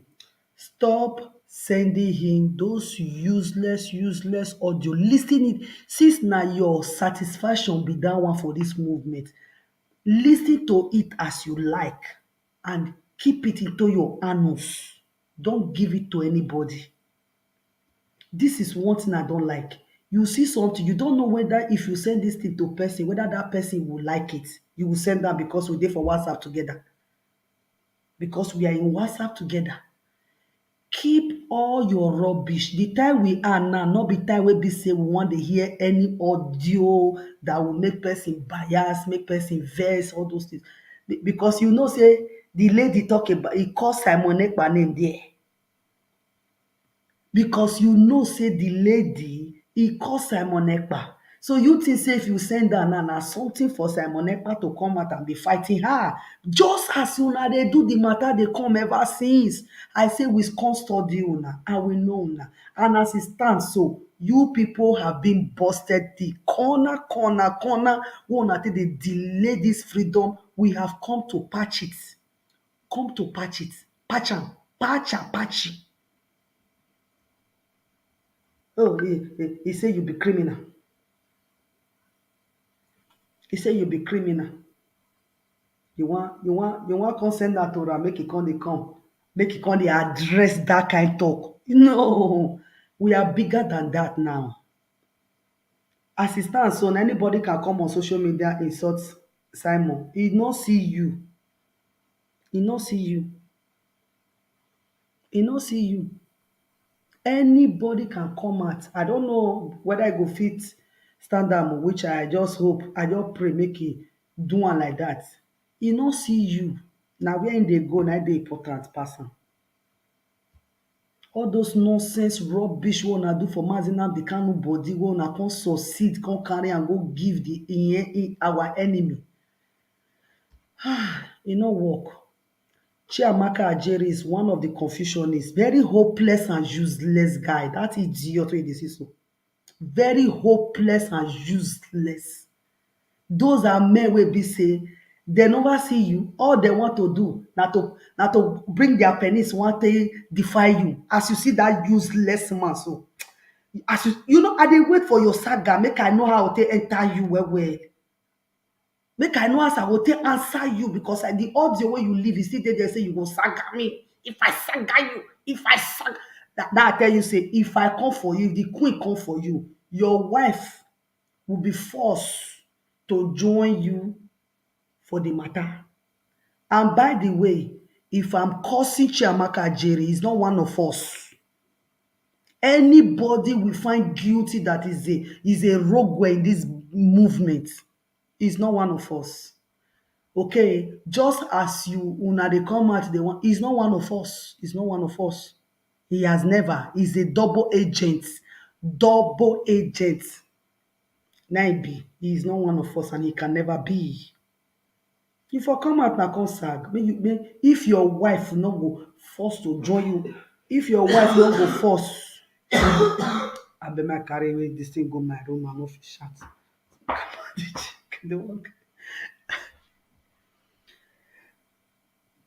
I carry go the other room, make I go do it now. I want to do.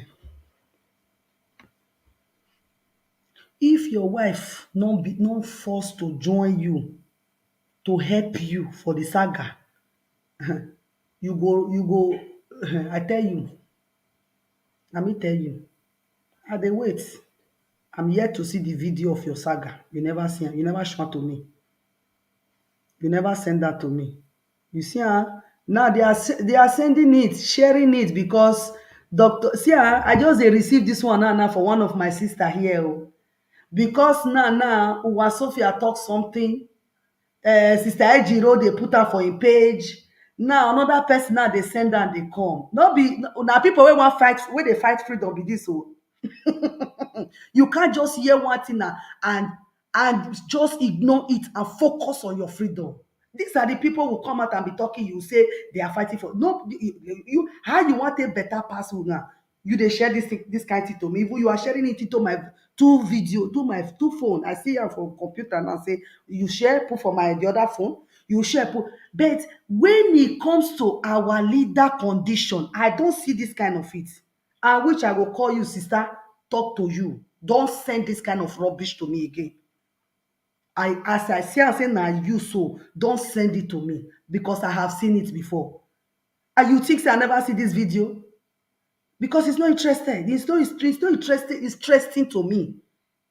I can't come out and be accusing anybody until I find you guilty. It's not interested.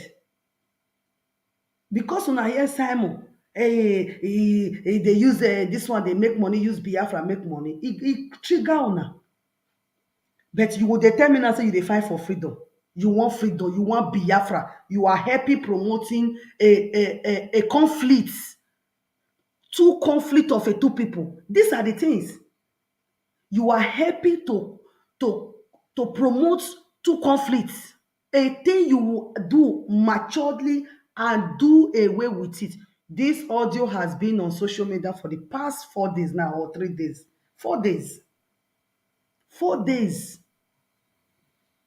This audio you sent to me, sister, has been on social media, what would be your reason sharing it now? Just to make people, divide people away for sit at home? No, me, I know they take side to. I no go mention your name. I love you and everything, but when you are doing wrong, after I finish my talk, I just dey look my phone now, and they see and say, so who send them? And the video dey for A0 badge program. E dey for A0 badge program. So you see, these are how you people are promoting. Now, so she talk about our leader wife. You promote her, promote her, promote her. You forget your own freedom. You forget saying na one person just talk. He talk, leave and there. Let's move on for what we are doing. Now, do you know how many people now you don't drag their attention to this video to come and be stuck? You go come stuck in the brain. You go come, the brain go weak. Before it go rise up again, go take her time. And una say una dey fight for freedom, una want biafra. Una want biafra, and una want the biafra into talk us to. Me, I no dey take any side. As you see me so, for this matter so, sister, aga m akpọ gị, I go call you. You are my sister, I will call you. And I go tell you, I never talk to you. You dey watch me if you dey here. Probably you are not commenting. You share a video where you hear Sophia dey talk. You share a video and the place you see her for Sister Ejiro badge platform. You share it to me. And you did not share it for just my phone that you share it for this phone, you share it for the other number. Just to tell you, say, you are not fighting for your freedom. You are fighting to find people where they conflict, make it. Now that one they sweet to now. No wonder Bontrue go sit down for social media. Or when he go, they talk about Madam Oyibo, talk about Simon Ekpa, talk about Dr. Nelly, talk about the people that is working hard in this movement, talking about Sister Ejiro, talking about them. They see comments because that is what they want. These are the people who don't want freedom, who pretend to say they want freedom, but they don't want it. You can't see comments. Make we they talk about the things that affect us. They can't. They can't. They can't do that. So they prove out to me that you are among the people who don't want freedom. You just want the people, you just want to see people conflict. You just want to see people problem. You want to make people they fight. You want people. So if Simon not dey mature, now soon I send this audio to Ram now. Wetin you think say you want to do? Wetin you think say e be? So that is it. These are the life of these people you are seeing here. Finish. Nothingness. Nothing more. Nothing. Nothing. I have seen this video for the past days. Did I share it to you, sister? Did I do it to you? No. Because I want your brain to be sound by yourself. I want your brain to be I want make you dey sound. You think say I no fit share video for you? You know how many I dey see every day? Do you know how many I see every day? Even the group I did, do you know how many I see when I know they send anywhere, I know they put them anywhere? Because these are things that is not my problem. They are not my problem. They can never be my problem. Even to come they share me Achebe this thing. I don't watch him and I don't need to see Achebe this thing in my platform sharing it. And they look, see this thing. I for don't tell you, don't share me Achebe video in my platform. And sister, you know they share my video. The way you share this nonsense now, sis, I will tell you. It's short, now good night. Now go call her.